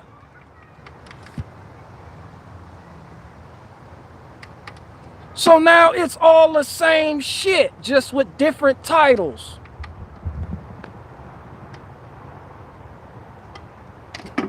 But he's giving a different opinion on it, though. That's the name of the game. If you want to go that route, we can say Fox News, CNN. It's all bullshit, and all of them want you to get vaccinated. And I'm still waiting for Fox News to tell us why they have a mandatory vaccine policy at Fox, since they want to attack everybody else's mandatory vaccine policy. You niggas was one of the first ones to have one. And Joe Biden told on you. Joe Biden sat up there and spilled all the beans. He was like, Fox News has a mandatory vaccine policy. Fox News sitting up there like, Tucker, go on. They love you. Hurry up. They think you're a truther. Hurry up. Get on. Do something. Drop a bombshell. Bombshell now, Tucker. Go. They're on our ass. Distract them. Tucker Carlson comes out there with a story and everybody's like, I like Tucker. He goes against, he's a rebel. He's the only mainstream media news anchor person, truther person that I like. Tucker Carlson, get the fuck out there and do your job. Tucker Carlson goes out there tonight, look at the Democrats. What are the Democrats doing? The Democrats did what? Can you believe it? Or however the fuck he hold his face. It's all a fucking shit show. This is why people are like, yo, why are you kicking shit in the truth community? I made a joke about Salty Cracker and Tom McDonald, and people sitting up there like, yo, they're on our side. Why would you attack them? They're not on your side. People being on your side is all in your fucking head. You just don't know how to be alone.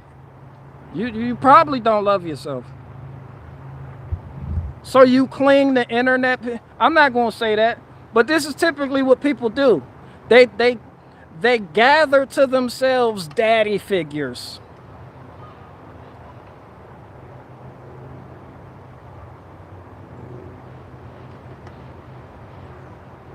And when you say something against those figures that they idolize, you become enemy number one. Even if it's all in jokes or jest.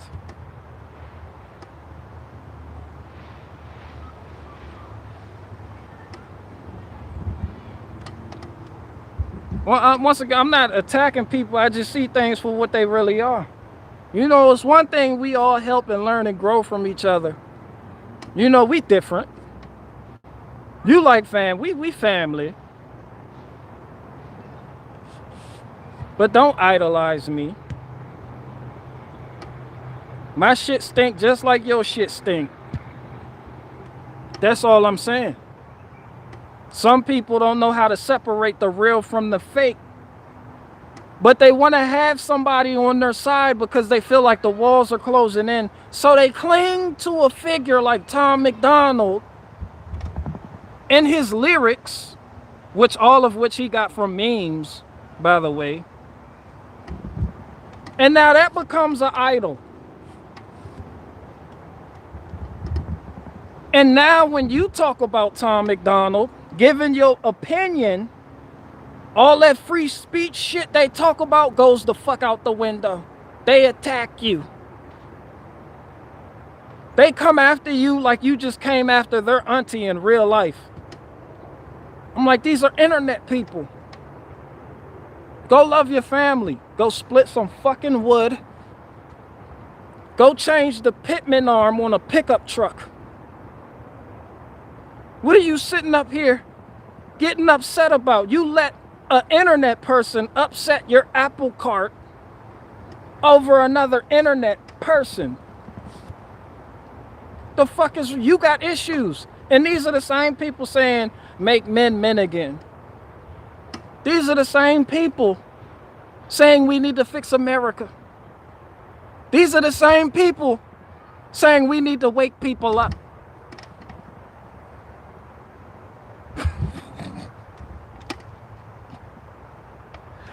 How come you don't do the woke and just wake people up because they're too woke?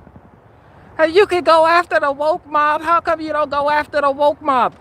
See, right then and there, when you get mad at me because you feel like I talk more about conservatives than liberals, your programming is revealed. It truly is. And the idols are exposed for what they are.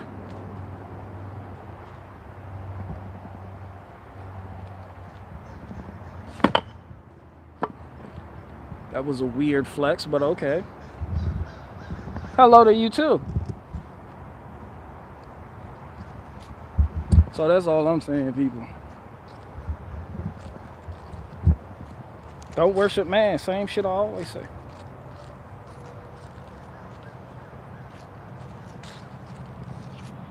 Somebody said get on stage and face the music. I don't even know what you're talking about, or somebody said I worry about what my team is doing, not your team. Well, you know, it all depends on who your team is. Like, people still think in terms of teams.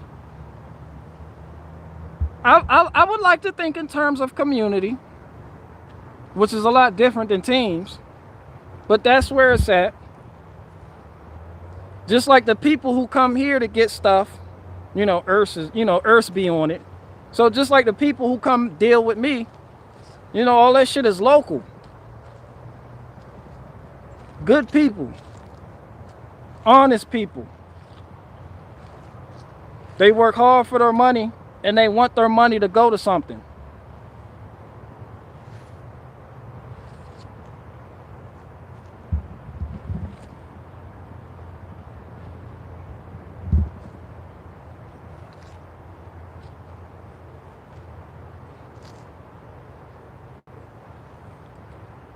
Somebody says solitude and being alone with your thoughts is I couldn't even finish reading that.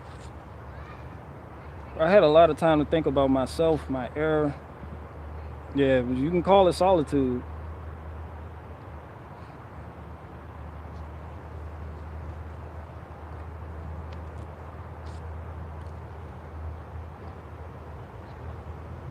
Somebody said ghost writers. I know a whole lot of people that need ghost writers. Steven Crowder, Ryan Long, Awaken with JP. You talking about comedians? I'll write for them. Or when I do write, I write. Like, I cut off distractions and get... And a lot of my skits, I didn't even write out. A lot of the big ones with more and more characters, I had to write out for points to mark in my head and be like, this is what this person says. This is what he does.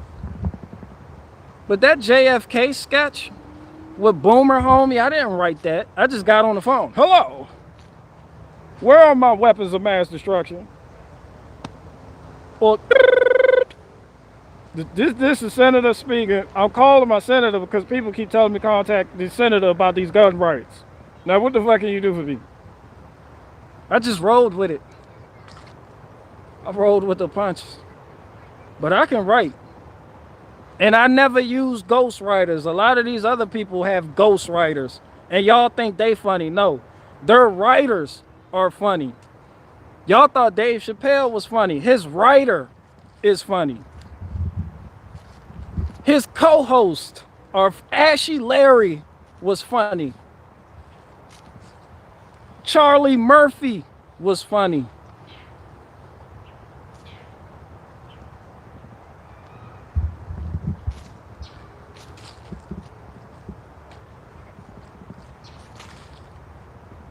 If you ever thought Barricade Garage was funny, if you ever thought I was funny, that was sincere. Because I actually wrote that. That was me. I wrote that, or I just up and did it. So you thinking I'm funny is sincere. Because that was me, nothing but me, all me, shot by me, edited by me. The premise, the points, the highs, the lows, the character development, that was me. So if you think I'm funny, then that shit is real. If you think Awaken with JP funny, it's not real. That nigga has a team of writers.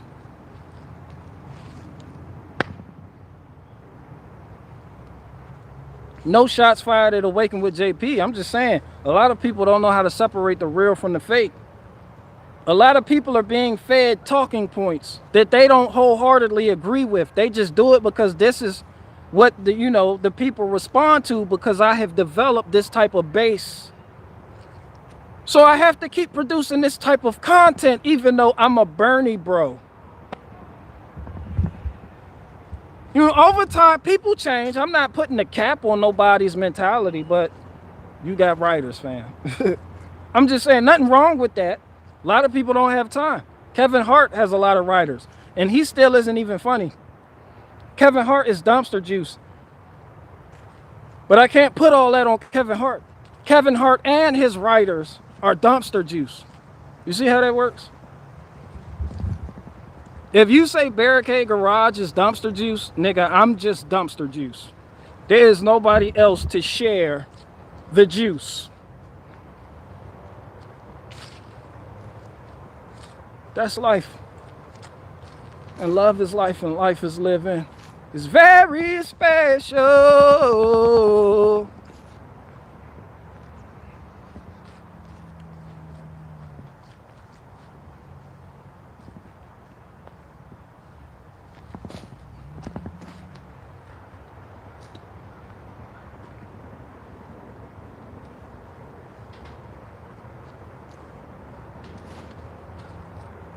No birth, no death said, homie, you're a fresh, juicy cucumber. Okay, I don't like how that sounds. I don't want to be that. Let's not do that. Somebody said, when is your stand-up tour? When the world get off that bullshit. But for now, you looking at it. I'm not even a stand-up comedian. I'm not even a comedian. I just have to be for legal reasons and shit. So yeah, I'll be a fucking comedian.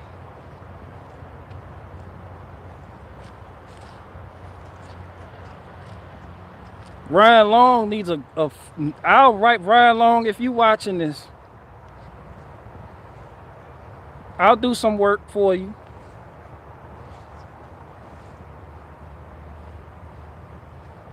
And it's just like with rap. There's nothing wrong with having ghostwriters.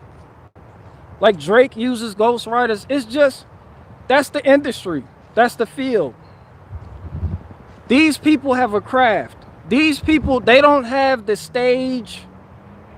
A lot of them don't have the stage persona. A lot of them don't want the limelight. They're not marketable. They're not marketable.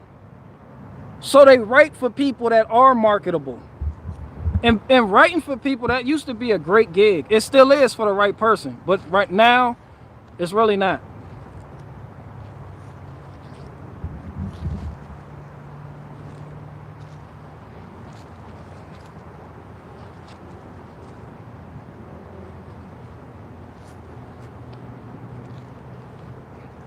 Somebody said JP isn't funny.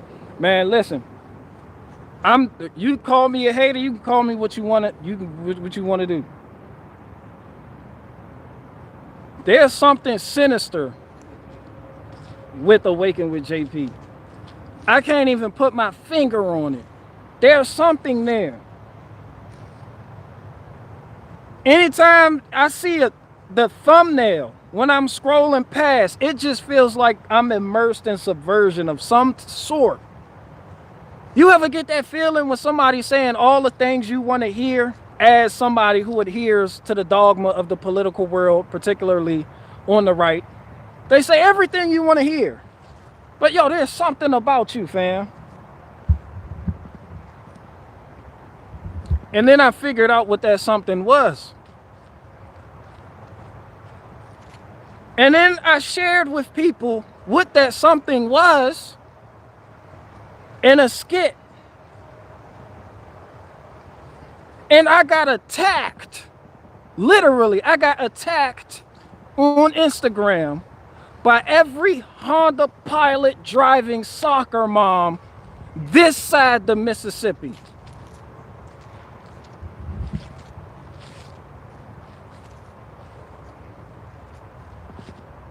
Y'all probably don't even remember that.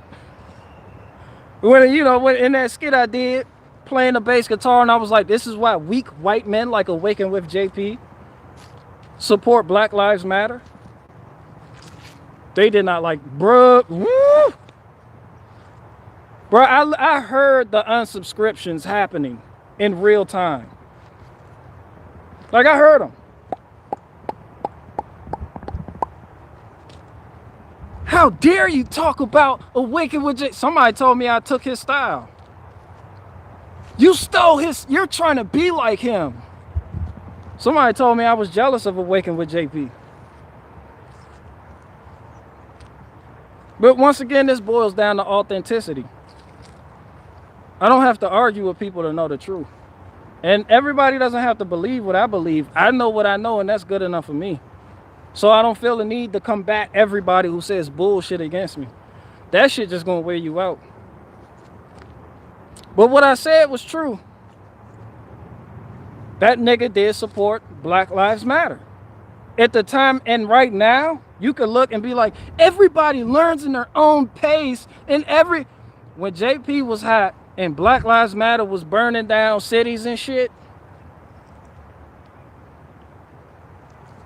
this nigga had the video of police brutality and posted the links where you could donate to Black Lives Matter, the George Floyd Memorial Fund, the NAACP,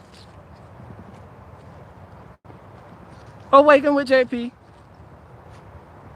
on his YouTube video called Black Lives Matter. And then when I said something about it, he removed the share feature. He seen it and removed the share feature. I was like, bro, you moist as fuck.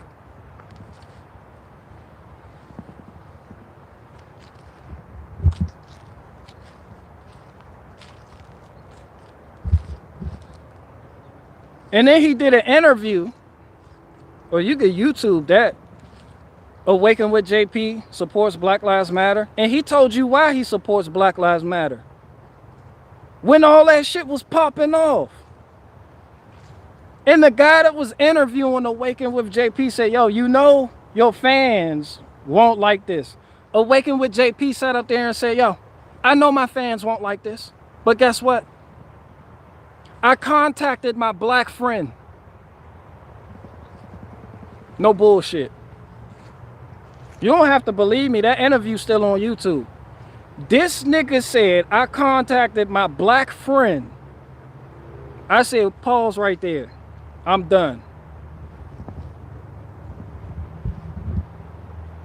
I was like, this white man contacted a black man that he calls his friend to find out how he should feel about Black Lives Matter.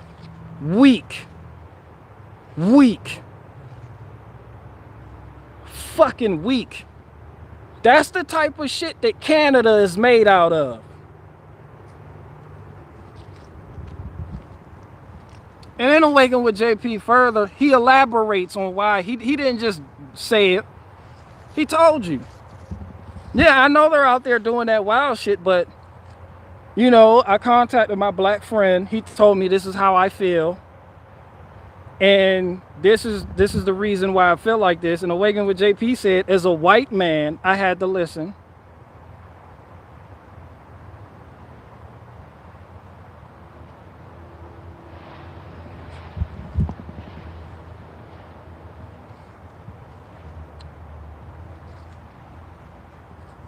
Then on the police brutality video, that's literally the title.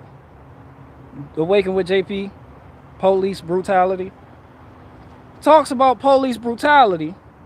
in a subversive manner where he's doing some shit directly, but it really has a different meaning. That's wizardry. But a lot of people call it satire. I'll go with that.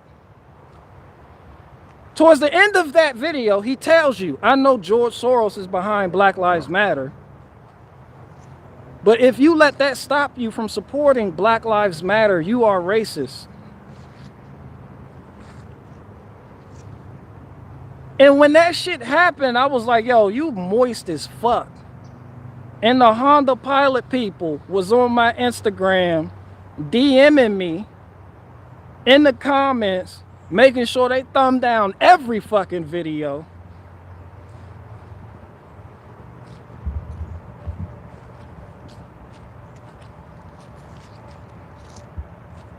Like that Awaken with JP fan base, that shit is like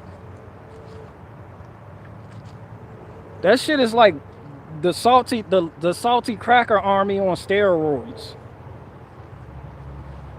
He got a lot of people that fuck with him. And all I'm here to do is just call it how I see it. And that bothers people. Not even on no start drama shit. That's chatty patty. I don't do that. But it fit with my skit. And you're a prime example of the type of white people I'm talking about. They say one thing and then do another. That's why I told people, look at people's actions. Don't listen to people. People are always going to tell you what sounds good because they want your business. They want the shirt sales. They want the status. But you got to look at how people move. Look at how people move.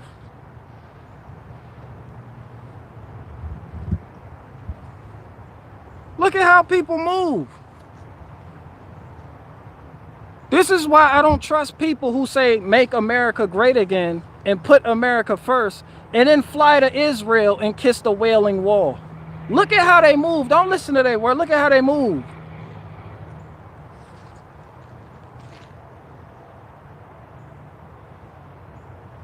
No, I don't trust politicians. They all kiss a wall. I'm not a fucking wall kisser.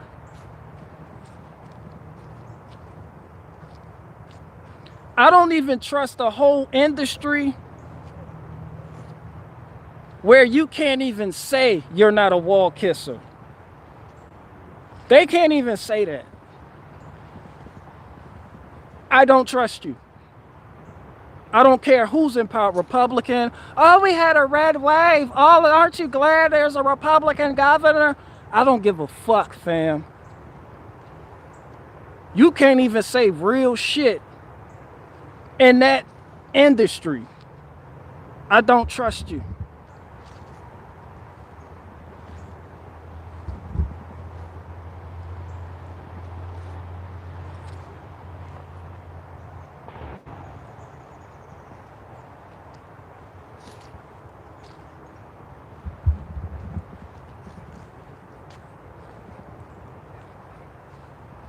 Somebody said hips don't lie. And real eyes see through real eyes. When you see somebody who says they're going to make America great again, start kissing a fucking wall, wearing a small hat.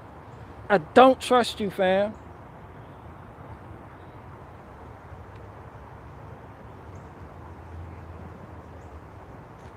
Donald Trump had my attention for all of 2 seconds. And I was like, this is entertainment. This nigga might actually do something when he was running. Then, what was it, inauguration night? At like 2 weeks after that, they was like, yo, you know, let's talk about this WikiLeaks shit. Donald Trump was like, oh, what is WikiLeaks? Donald Trump, who ran, talking about Hillary Clinton, the WikiLeaks shit.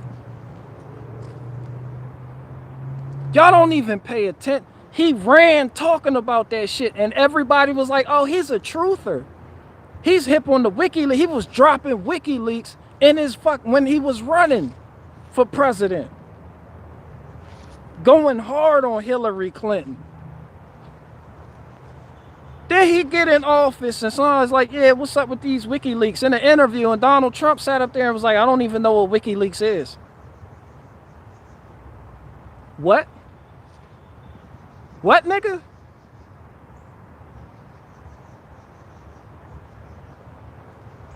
Done. I don't give a fuck if you think WikiLeaks, Q, Saya, I don't care. The point is, a man didn't stand on what he said or what he believed in. Somebody ran on some shit. And then when they got the power that they wanted, it was forsaken. They denied even knowing it. They act as if they never even spoke about it. Fam, I do not trust you.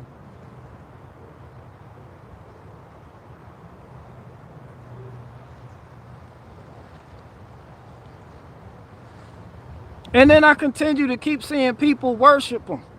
Not worship, kneel. Shower him with admiration. As if this nigga's gonna do something, right? Like, that's when I started looking at concern, like,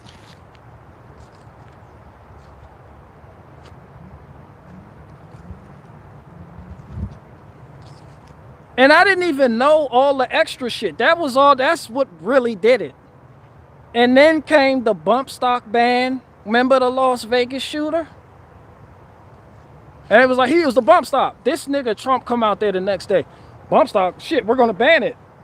It was like the court, we don't need the courts. Fuck the courts. We don't need Congress, due process, none of that. Banned, executive action. It's like, what? And then as you go deeper, you know, it's some weird shit with this nigga. And then you start doing some research. You're like, I can't, there's some weird shit. You start doing research, and then that's when you find out about, you know, Donald Trump being bailed out by Wilbur Ross, who literally works for the House of Rothschild. You know, when Donald Trump went bankrupt, who you think bailed him out? The Rothschilds. Yeah, then you start finding out shit like that. And then it just all comes full circle. And when it comes full circle, you know what you do?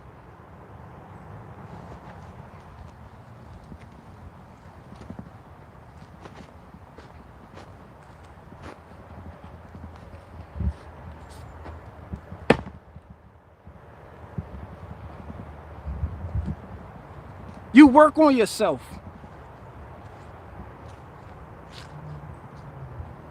And when the bullshit comes your way, be ready for it. End of story. No food buckets, no shirts with catchy slogans on them. That's it. You ground yourself morally, you get your shit together spiritually, and you ready. At that point, you just a soldier. But some people go through that phase and they come out, you know, a perpetual headline reader that gets nothing accomplished. In reality, these headline readers, their relationships are falling apart. They ain't shit. They have 1,000,001 addictions going on. And the only reason I bring up people with addictions is because I don't give a fuck how good they talk. They will sell your ass out for whatever they are addicted to.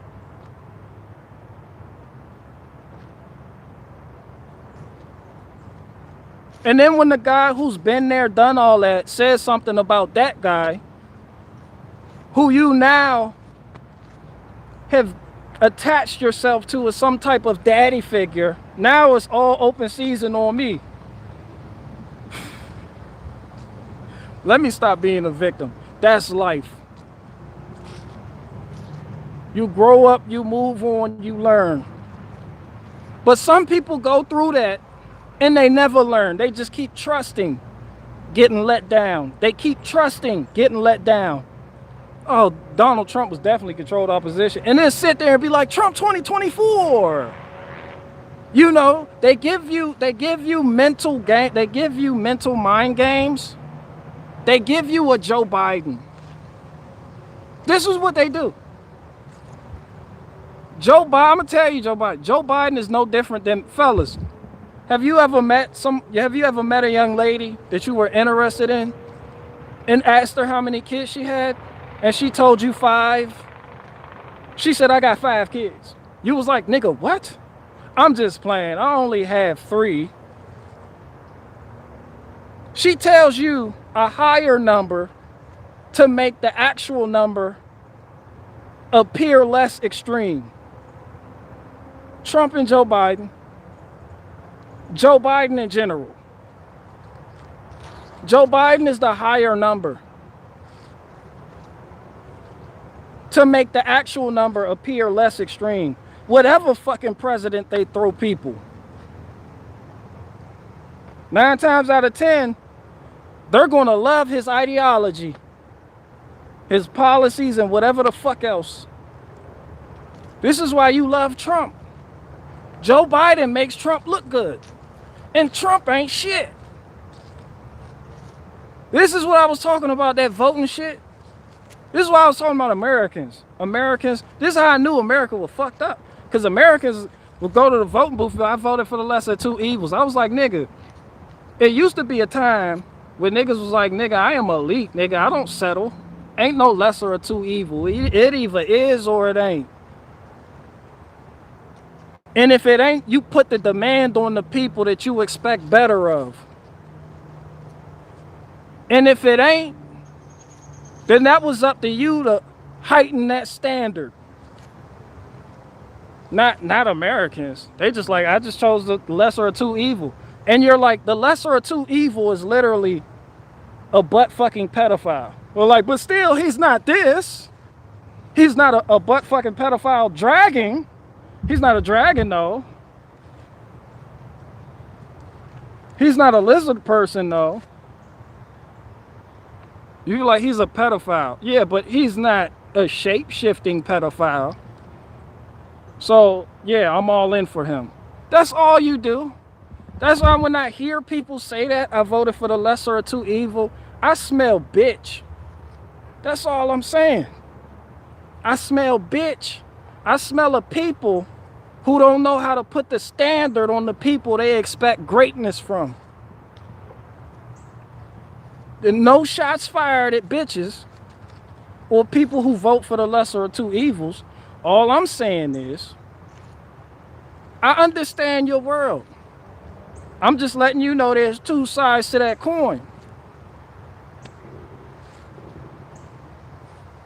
Because people say I'm too aggressive, I go too hard. Now, if I smell bitch, I'm going to tell you I smell bitch.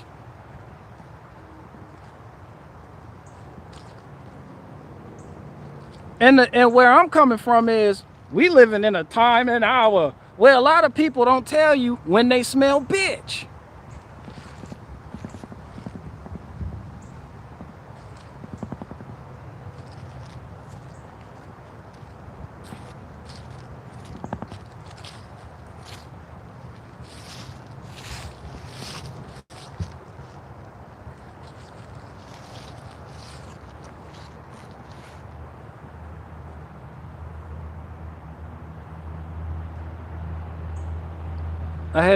I washed my shit, and I had it up because I've been splitting wood, so I keep my shit up. You know when I just been lounging when I got my dreads out. King Gizo Farms, are you in here? King Gizo Farms got mad at me for what I said about the Rastafarians. I said real Rastafarians, they don't smoke weed because they believe that's also Babylon. And King Gizo Farms was like, yes, they do. Where you get all your information from? Google. I actually know real Rastafarians. And the real Rastafarians don't even call themselves Rastafarians. They're Nazarites. If you don't know what a Nazarite is, go to the book of Numbers in the Bible and go to chapter 6 and read. They don't pollute their temple with strange fire nor smoke.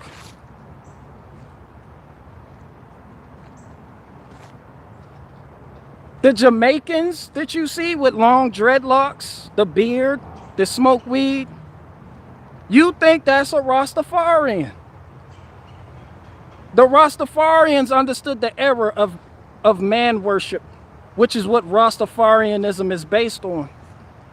The worship of Haile Selassie, which translates loosely into the power of the Trinity, but that refers to Duke Tafari or Ras Tafari, who was born Tafari Makonnen, who the Jamaicans worshipped as the Messiah. They grew out of that mindset a long time ago. They're no longer Rastafarians. They are something else. Nazarites. Which is why they'll let their dreads just keep growing. I'm giving you some real shit here, King Gizo Farms. No need to say, fact check this nigga. Rastafarians do smoke weed.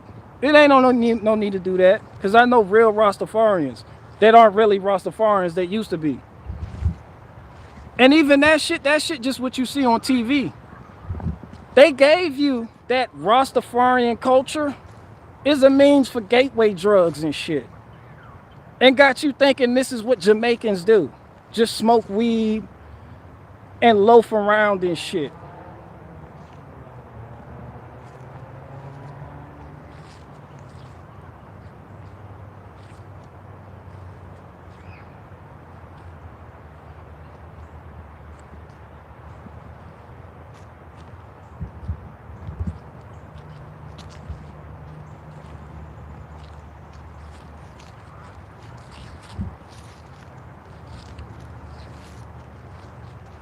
Somebody said, do they farm their own food? Do they? Everything.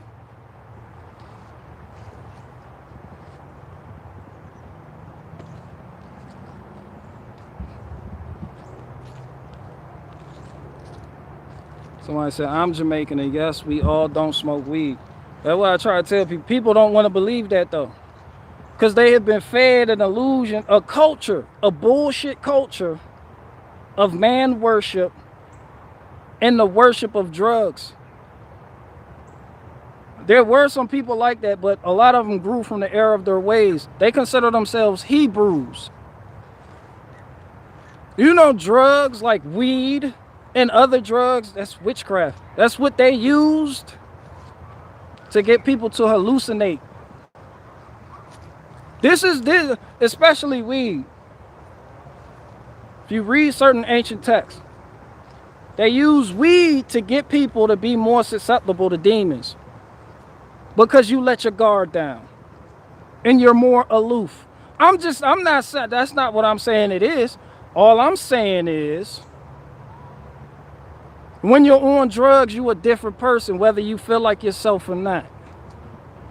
I'm not telling you to stop doing it. I'm not telling you to start doing it.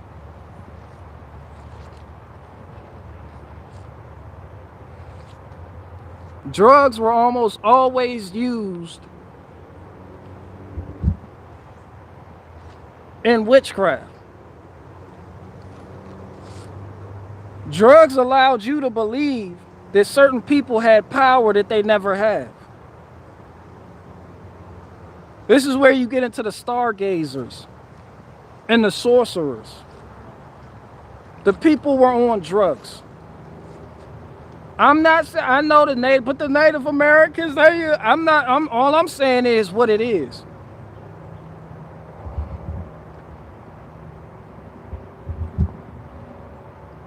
That's all I'm saying.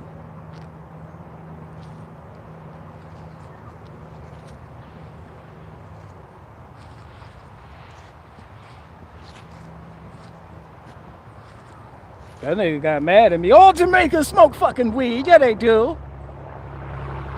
This is what being a Rastafari, you got that image of Rastafarianism of Bob Marley smoking a blunt with the fat dreadlocks. And you're like, this is it.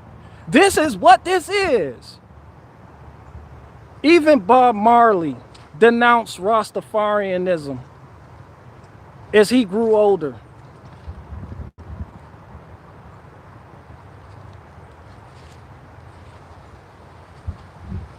People grow.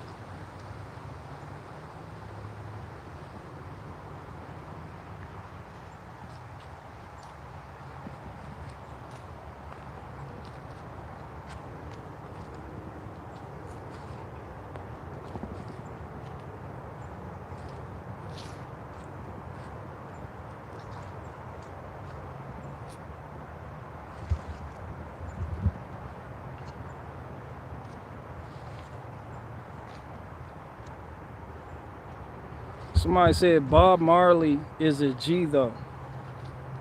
I'll give you that. He still can't sing. He's your G. Shout out to Bob Marley. I like Bob Marley. The Wailers. Shout out to the Wailers. But nah, I'm just talking to a specific person that has that embodiment of Rastafarianism in their head. I'm just here to tell you. Bob Marley denounced Rastafarianism because that was the worship of man.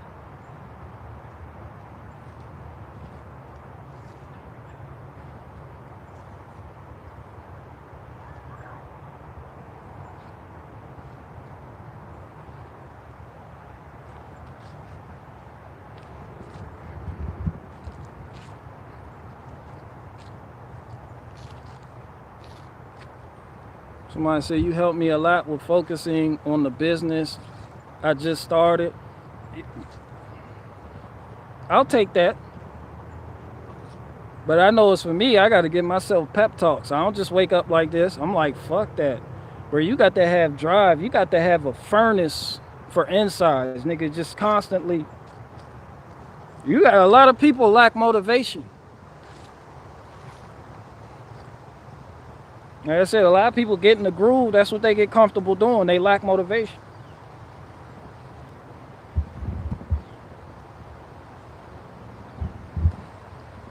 That's why I was talking about real men being scarce.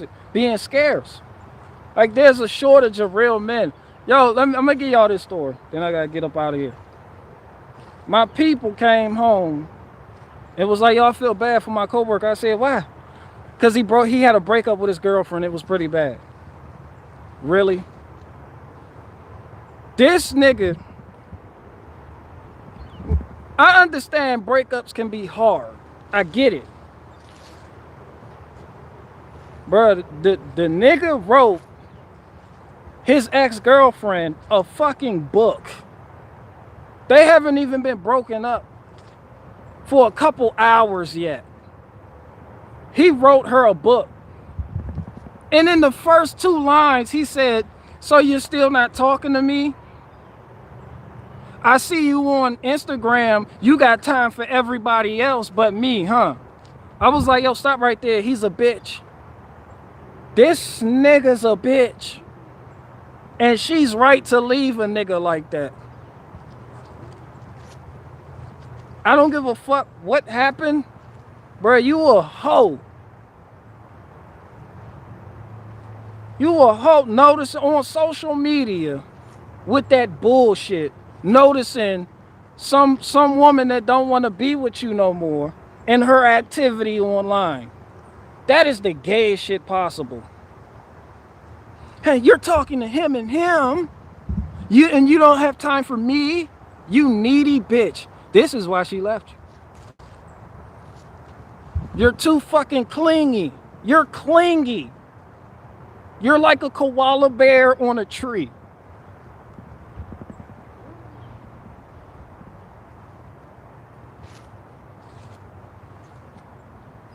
She was like, then you keep reading, and he tell you why she left him. She said, you had no business showing your wrist when we were at my parents' house. I was like, nigga, what? This nigga's a cutter? Bro, you're a cutter. And you're sitting up here talking about why me?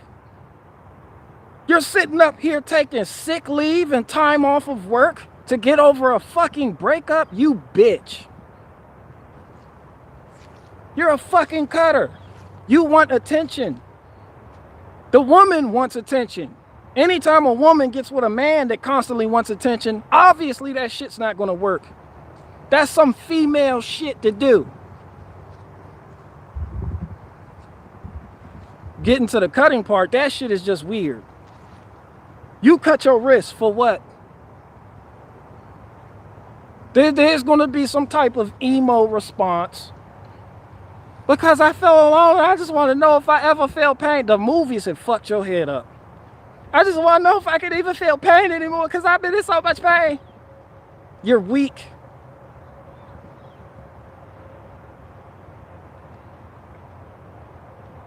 No woman wants a weak man. Hence, the reason she left you. Not only that, but you threatened to kill yourself if she ever left you. So she stayed. And now you want to act like you're the victim.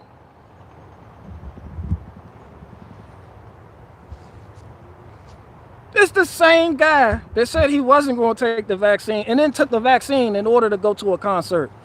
Your woman does not respect you. Fellas, let me tell you this now. I don't give a fuck if you say you're not going to do something and that pressure is on you from her to do it and you do it. Well, it's what she wanted. You get no respect. She secretly doesn't respect you. Like you never stand your ground. Like you could be just, I'm not going to do it. But we should do it. Be like, all right, I'm going to do it. Bro, I'm just telling you now. Sometimes you got to be the bad guy. Sometimes you got to be the asshole. And I don't give a fuck what no woman says. They love that shit. All of this wavy, wacky, inflatable, wavy arm boyfriend shit, you're weak.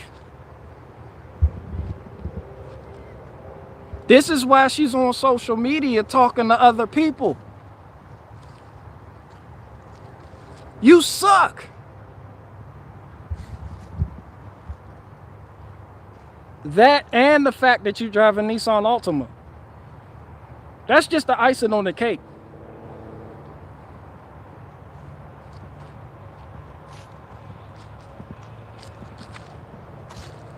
Somebody asked me about my tattoos. I'm like, bro, I'm done getting tattoos. I don't do tattoos no more. That shit is highly addictive though.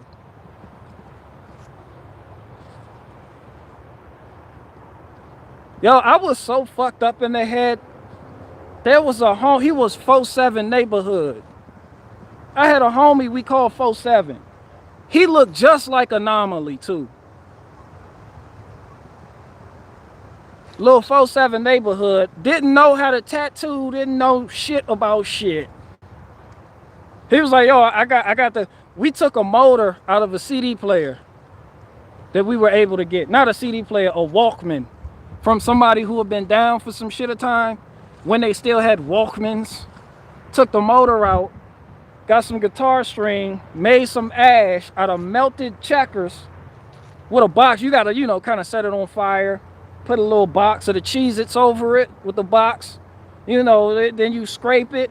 After it smolders in the box, you scrape the ash and soot. Then you mix a little bit of alcohol in there, stir it, you got ink. I just gave somebody the fucking recipe. Don't listen to me. I don't know what I'm talking about. I'm just a nigga selling Freedom wood chips. This nigga, he was like, I'm gonna start a business. I was like, what you doing? He was like, I'm tattooing. I was like, I'll be your first customer. He was like, where you want your tattoo? I was like, on my face. I gave a nigga that didn't know what he was doing my face to tattoo.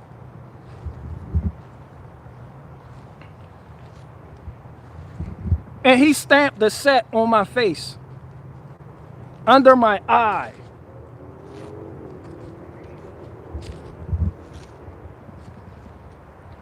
Next day, the CEOs is like, nigga, we can see you, right? Nigga.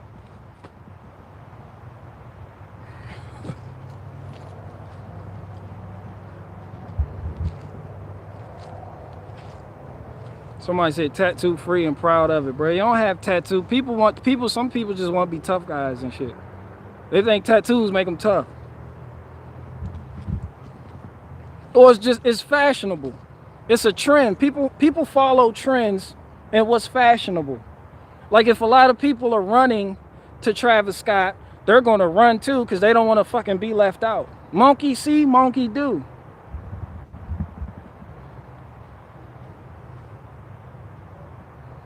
No more tattoos for me. That shit is in the way. Especially out here.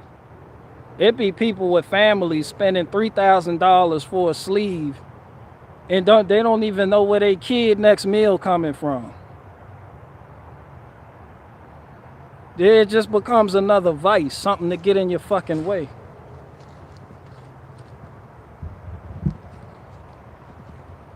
No, somebody was asking me about my tattoos.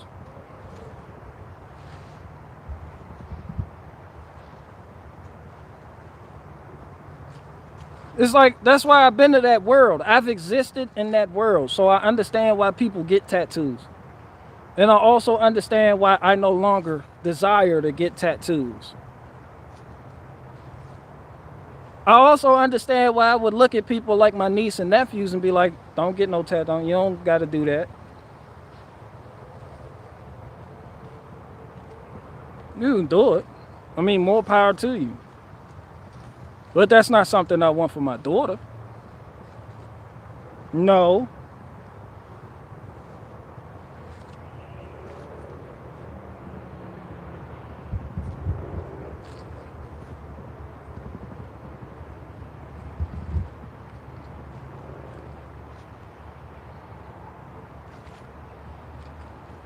Somebody said tattoos are ego proven. That I couldn't even read that full comment. But I know people who went got their tattoo are like their daughter, the daughter's initials. It's like my fucking daughter. And it's like, you don't even give a fuck though. Like you know, like you, what?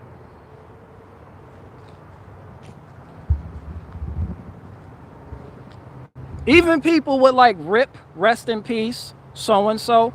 I don't do that. I don't get into that. Shout out to you if you did it, but no. You know, I'll stick to scripture. Make no markings on your skin for the dead. I don't need a reminder of somebody that died. Like, oh, he died, my grandma died. Like, yeah, I know. I was alive when she died, I remember. I gotta put it on my skin though, to remember, because I be on them drugs so fucking hard, I'll forget if I don't mark her death on my arm. Or whatever the fucking reason is, I don't know. I'm just improvising here. I'm just saying, it's not something I would do. Just be like, rest in peace to Nana.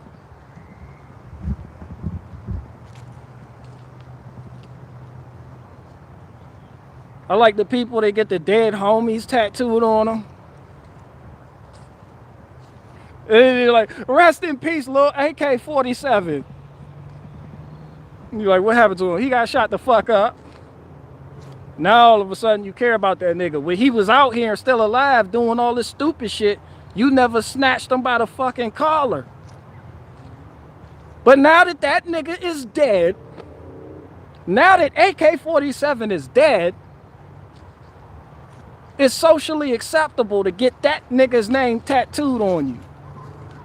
It's fucking stupid. And at the end of the day, it has nothing to do with little AK-47. It's just vanity. So because people want to sound interesting, I have a tattoo of so-and-so. I got a little AK-4, he died, so somebody can ask you something. People want attention. I hope people notice my tattoo. I hope people, this is a conversation starter. You want to talk to, who is this? I'm glad you asked. This is little AK-47. He shot 33 niggas before dying himself. I cried when he died, even though I gave no fucks about him when he was alive. But he was a real nigga though.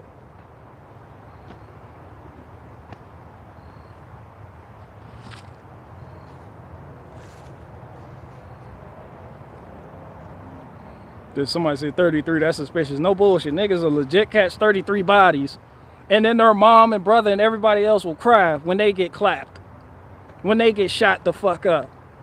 It's like, yo, this nigga he killed 33 people and hasn't even been alive 22 years. Oh, he was an angel. They make the shirt with this nigga on it. It's a shirt. This nigga's on a shirt, and on that shirt is a picture of him with wings on his back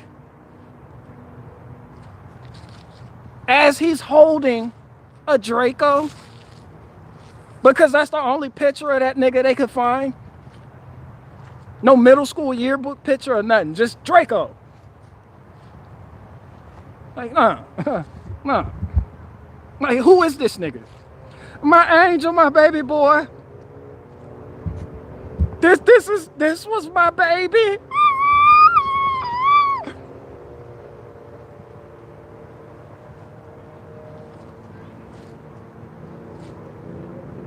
And it's like that. When I hear mothers and doing that, I'll never forget that scene from Friday the 13th when Jason Voorhees' mom held him. You'll always be my baby. I'm like, your baby has killed at least 233 teenagers. But here the mom is, just, you'll always be my little baby. That nigga was a flaming demon. Somebody said, what about basic white girl tattoos? I don't know what white girls get tattoos of. Fucking pumpkin spice? Starbucks? I don't fucking know.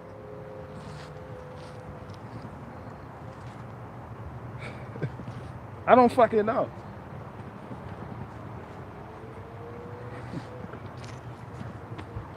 What was that? Just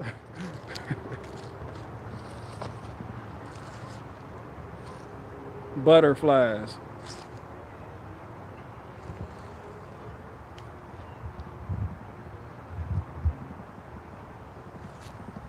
I don't know. It's just something to be like, look what I got.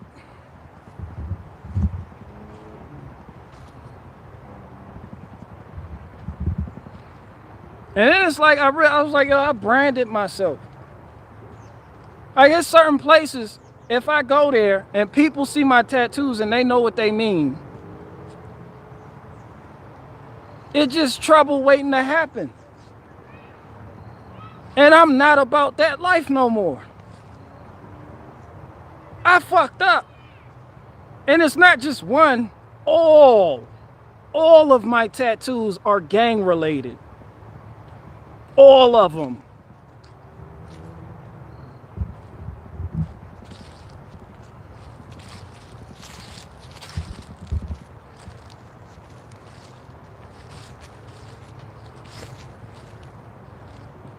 Then it's just another tool used by cops to ID me.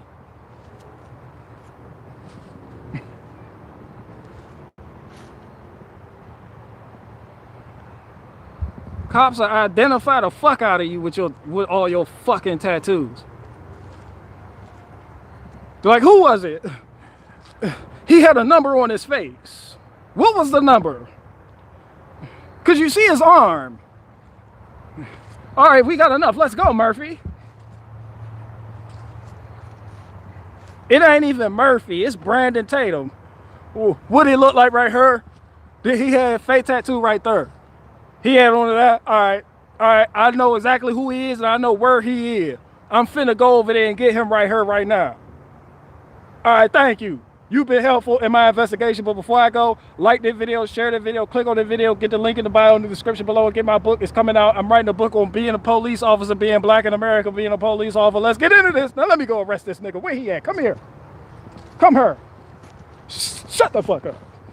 I know it's you. That fucking tattoo. Get in the fucking squad car. Get in here. My wife got me in another lawsuit. Come on. Get in here. Kick the door closed.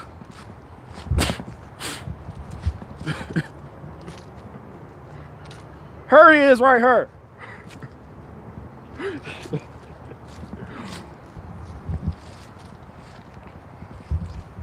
Let me stop for Brandon Tatum beat me up. Let me stop for Officer Tatum calling a favor from one of his friends in the force. He think he got all the sense in the world right here. Let me call up Murphy and see if let me call my good friend Mike Decker and see if he able to. Mike, are you her? Can you hurry right here?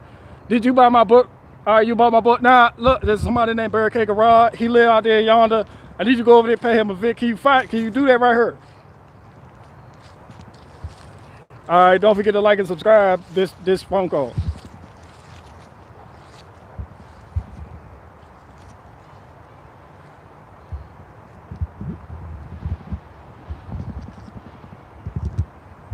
Somebody said, is Murphy Mexican? No, he's a cop. He's just my go-to character. Murphy and Johnson. And now Mike Decker. Whoever the fuck Mike Decker is. People used to be like, he hangs out with Mike Decker. I'm like, who? Richie from Boston? Like, yeah. I'm like, who? Oh, Mike Decker's a fucking cop. Mike Decker is the ultimate cop name.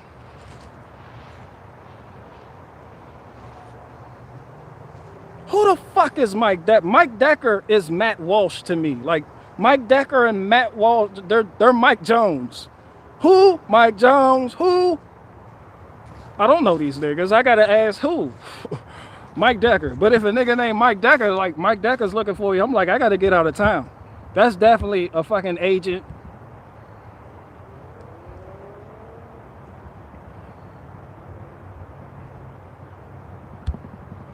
Somebody said Mike Decker is a good dude. I don't know that nigga. He said Mike Decker is a good dude, but I don't know him. He could be a good dude all he wants. He's on my radar now. I actually like that name. I don't need to know the content of that man to make jokes about him. No one wants a fact-checking comedian just be like, this has to be factual. Make factual. You know, it's something funny about being topical and keeping it light. I'm just making jokes, but Mike Decker is a super cop name. I don't have to know if he has a wife, kids, a labradoodle. You know, I don't have to know that. He has a funny name. When I hear Mike Decker, I see somebody with a handlebar mustache, the aviators.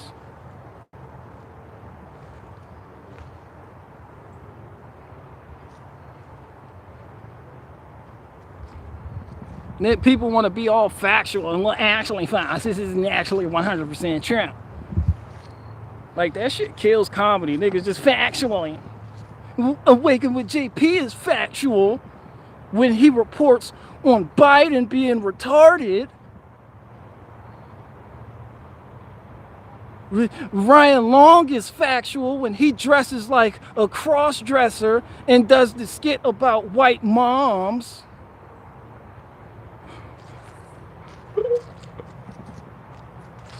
Truth or battle, go!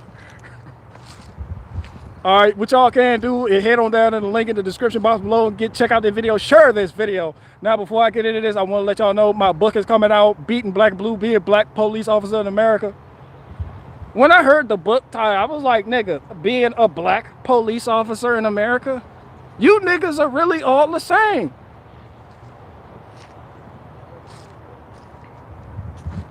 Shout out to him, though. I have no problem with him. I just noticed little shit. It's shit that seems insignificant, that gets looked over. People gloss over it. That I'd be like, nigga, you couldn't just be a police officer in America to be a black police officer in America. It sounds like somebody wants victim points. Being a black police officer in America, come buy my book and see what being a black police officer in America is all about. As if we give a fuck.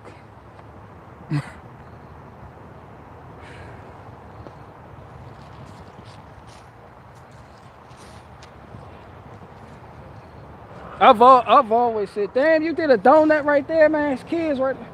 I've always said, yo, the super cop patriot, the cop supporter patriots are going to paint themselves into a corner. It's like, what's going to happen when you're just a super cop caper, and like they're the ones kicking you out of establishments and shit. Yeah, it was people with the back the blue stickers and shirts and apparel. And the cops were letting them get their asses whooped by Antifa at their own fucking rallies and shit. Y'all remember that shit? I remember. Somebody said ABL looking for you. Well, Ben Shapiro is looking for ABL for using that fucking Twix he got for a finger trying to touch Ben Shapiro's small hat. Yeah, fucking get your fucking black finger away from my fucking small hat. Yeah. Shout out to Anthony Brown Logan. He from Virginia. Just people lose authenticity with me though. Like, I lost a lot of respect for, I like people. But like, to respect you as somebody in a powerful movement, like, you don't have to be in a powerful movement to be powerful.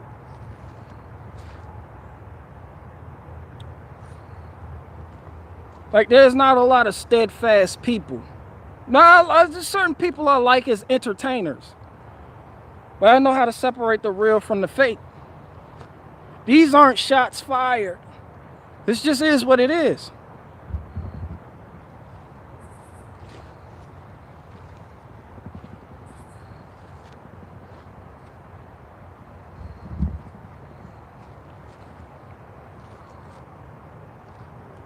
Somebody said, I won't forget they took a knee. Won't forget what?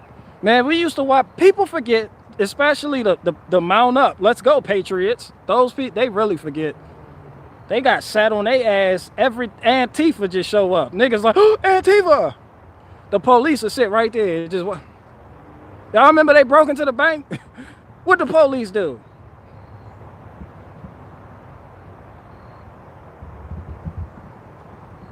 It's like I can't champion. I know it's Veterans Day and all people like cops. I can't champion cops. Shout out to I have no problem with cops. I just can't champion you because you don't work for you.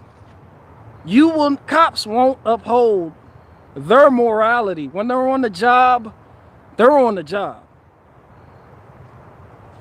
And that job comes first. Fuck a constitution. It's like, what the fuck is that? No, nigga, get in her. Get in her. Shut the fuck up. I'm just saying. I get it, though. I understand both sides of that argument. Like, I'm not a cop hater. I'm not. Because they don't work for themselves. It's just more entertainment, just like Joe Biden. I don't hate Joe Biden. Like, there's people pulling the strings that you don't know about. It's like, you do know cops will enforce whatever bullshit comes down that pipeline, right? It's just like a lot of super pro cop people was like, oh yeah, but the cops. And then those same people a day later would be chilling at a park and then cussing out the cops because the cops were removing them from that park because cops were locking up people who wouldn't wear a mask. It's like you paint yourself into a corner. I just see it before it happens, how people paint themselves into a corner, and then it gets harder and harder to, to defend your position.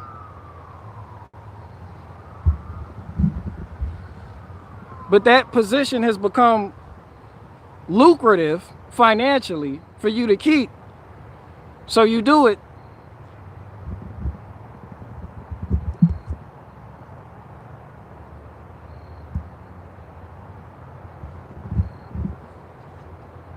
Shout out to the cops though. Like, cops used to see me and be like, yo, go, what are you doing out here? They were like, go home. This is why you can't, like, I don't hate none of that shit. I just understand what the fuck it is. That's why I look at cops like, you have a job to do. And when I was doing what I did, I had a job to do too. And we treated it like that. There was no absolute hatred for the cops. It was like, yo, I got to do this. My job is to get away with it. But retarded me got caught. So it's like, then you would run across those cops that be like, yo, what are you doing? Go home. I ain't even going to mess, just go home. You be like, all right. And then it became a game. If I run, can he catch me? You try people. You like, this nigga's definitely not catching me.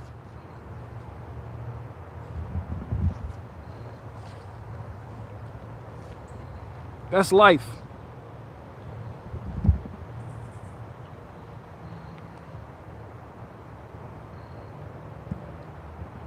I still, till this day, think it was funny how a bunch of niggas kept getting shot by the police. That was funny to me. So I'm like, how are you niggas keep getting shot by police? Like, an hour after just next, every day. This nigga got shot by the police. This nigga also got shot. This nigga also. And had the same fucking lawyer, Benjamin Crump. That shit was comedy. And people's like, he died. I'm like, but he died in a funny fucking way. Like that one nigga the cop pulled over. Who shot this nigga? This nigga is in a Buick. Obviously, the cops have you surrounded. This nigga get the shake of this shit. I'm like, fam, I don't even know. I would have shot that nigga too. Look how he was acting. I look at shit, I be like, you know, going into that world, I dissect shit from that world's perspective. And I know me. I don't have time, you know, in the hood. Niggas, if you go to, you pass by the wrong person, and that person just get to shake doing wild shit. You and me like, fam, hey yo, I'm gonna blast the fuck out of you, nigga. What the fuck is you on? Like, no one has time for that. And the way they treated it, the case, and plastered it all over TV was just funny to me. Like, I don't trust nothing once it gets on TV. I'm like, it happens, but they use it to work an angle. So that's where people think I have no sympathy. I do. I just see the funny in it. With the same attorney, Benjamin Crump, doing everybody's case. I'm like, this nigga is in a lot of places at one time. This nigga Ben Crump is omnipotent. This nigga ain't even done dealing with Ahmaud Arbery case. How the fuck he over here with this nigga? This nigga's in a whole nother state doing law, just going to court. And he sound like an old Negro slave, like he about to bust out in the Negro spiritual. The injustice prevailed when I got my check for representing this nigga. I got like 5 other niggas I gotta go represent. Justice will be served for Mike Brown. Or wait, what fucking case is this? How the fuck I keep getting these cases? Ain't I an attorney from Florida? How the fuck am I in Minnesota right now?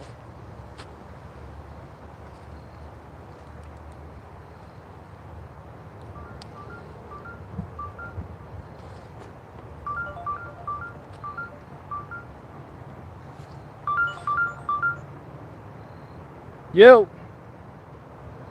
No, I will not apologize to people offended by that joke. Get the fuck out of here, fam. You apologize. No, nigga. I don't give a fuck about messing up that Nick Officer Tatum's book sales. Buy my book, like this book, share this book. I'm being black in America. Anytime somebody put that highly manipulative black, the color, in a tie, I don't trust you. He's a good dude. You could be a good dude, but you could also be, you know, a moist ass good dude too. There's moist towelettes out there. They're good people, but they're moist. And because they're moist, they do wavy, wacky, inflatable shit.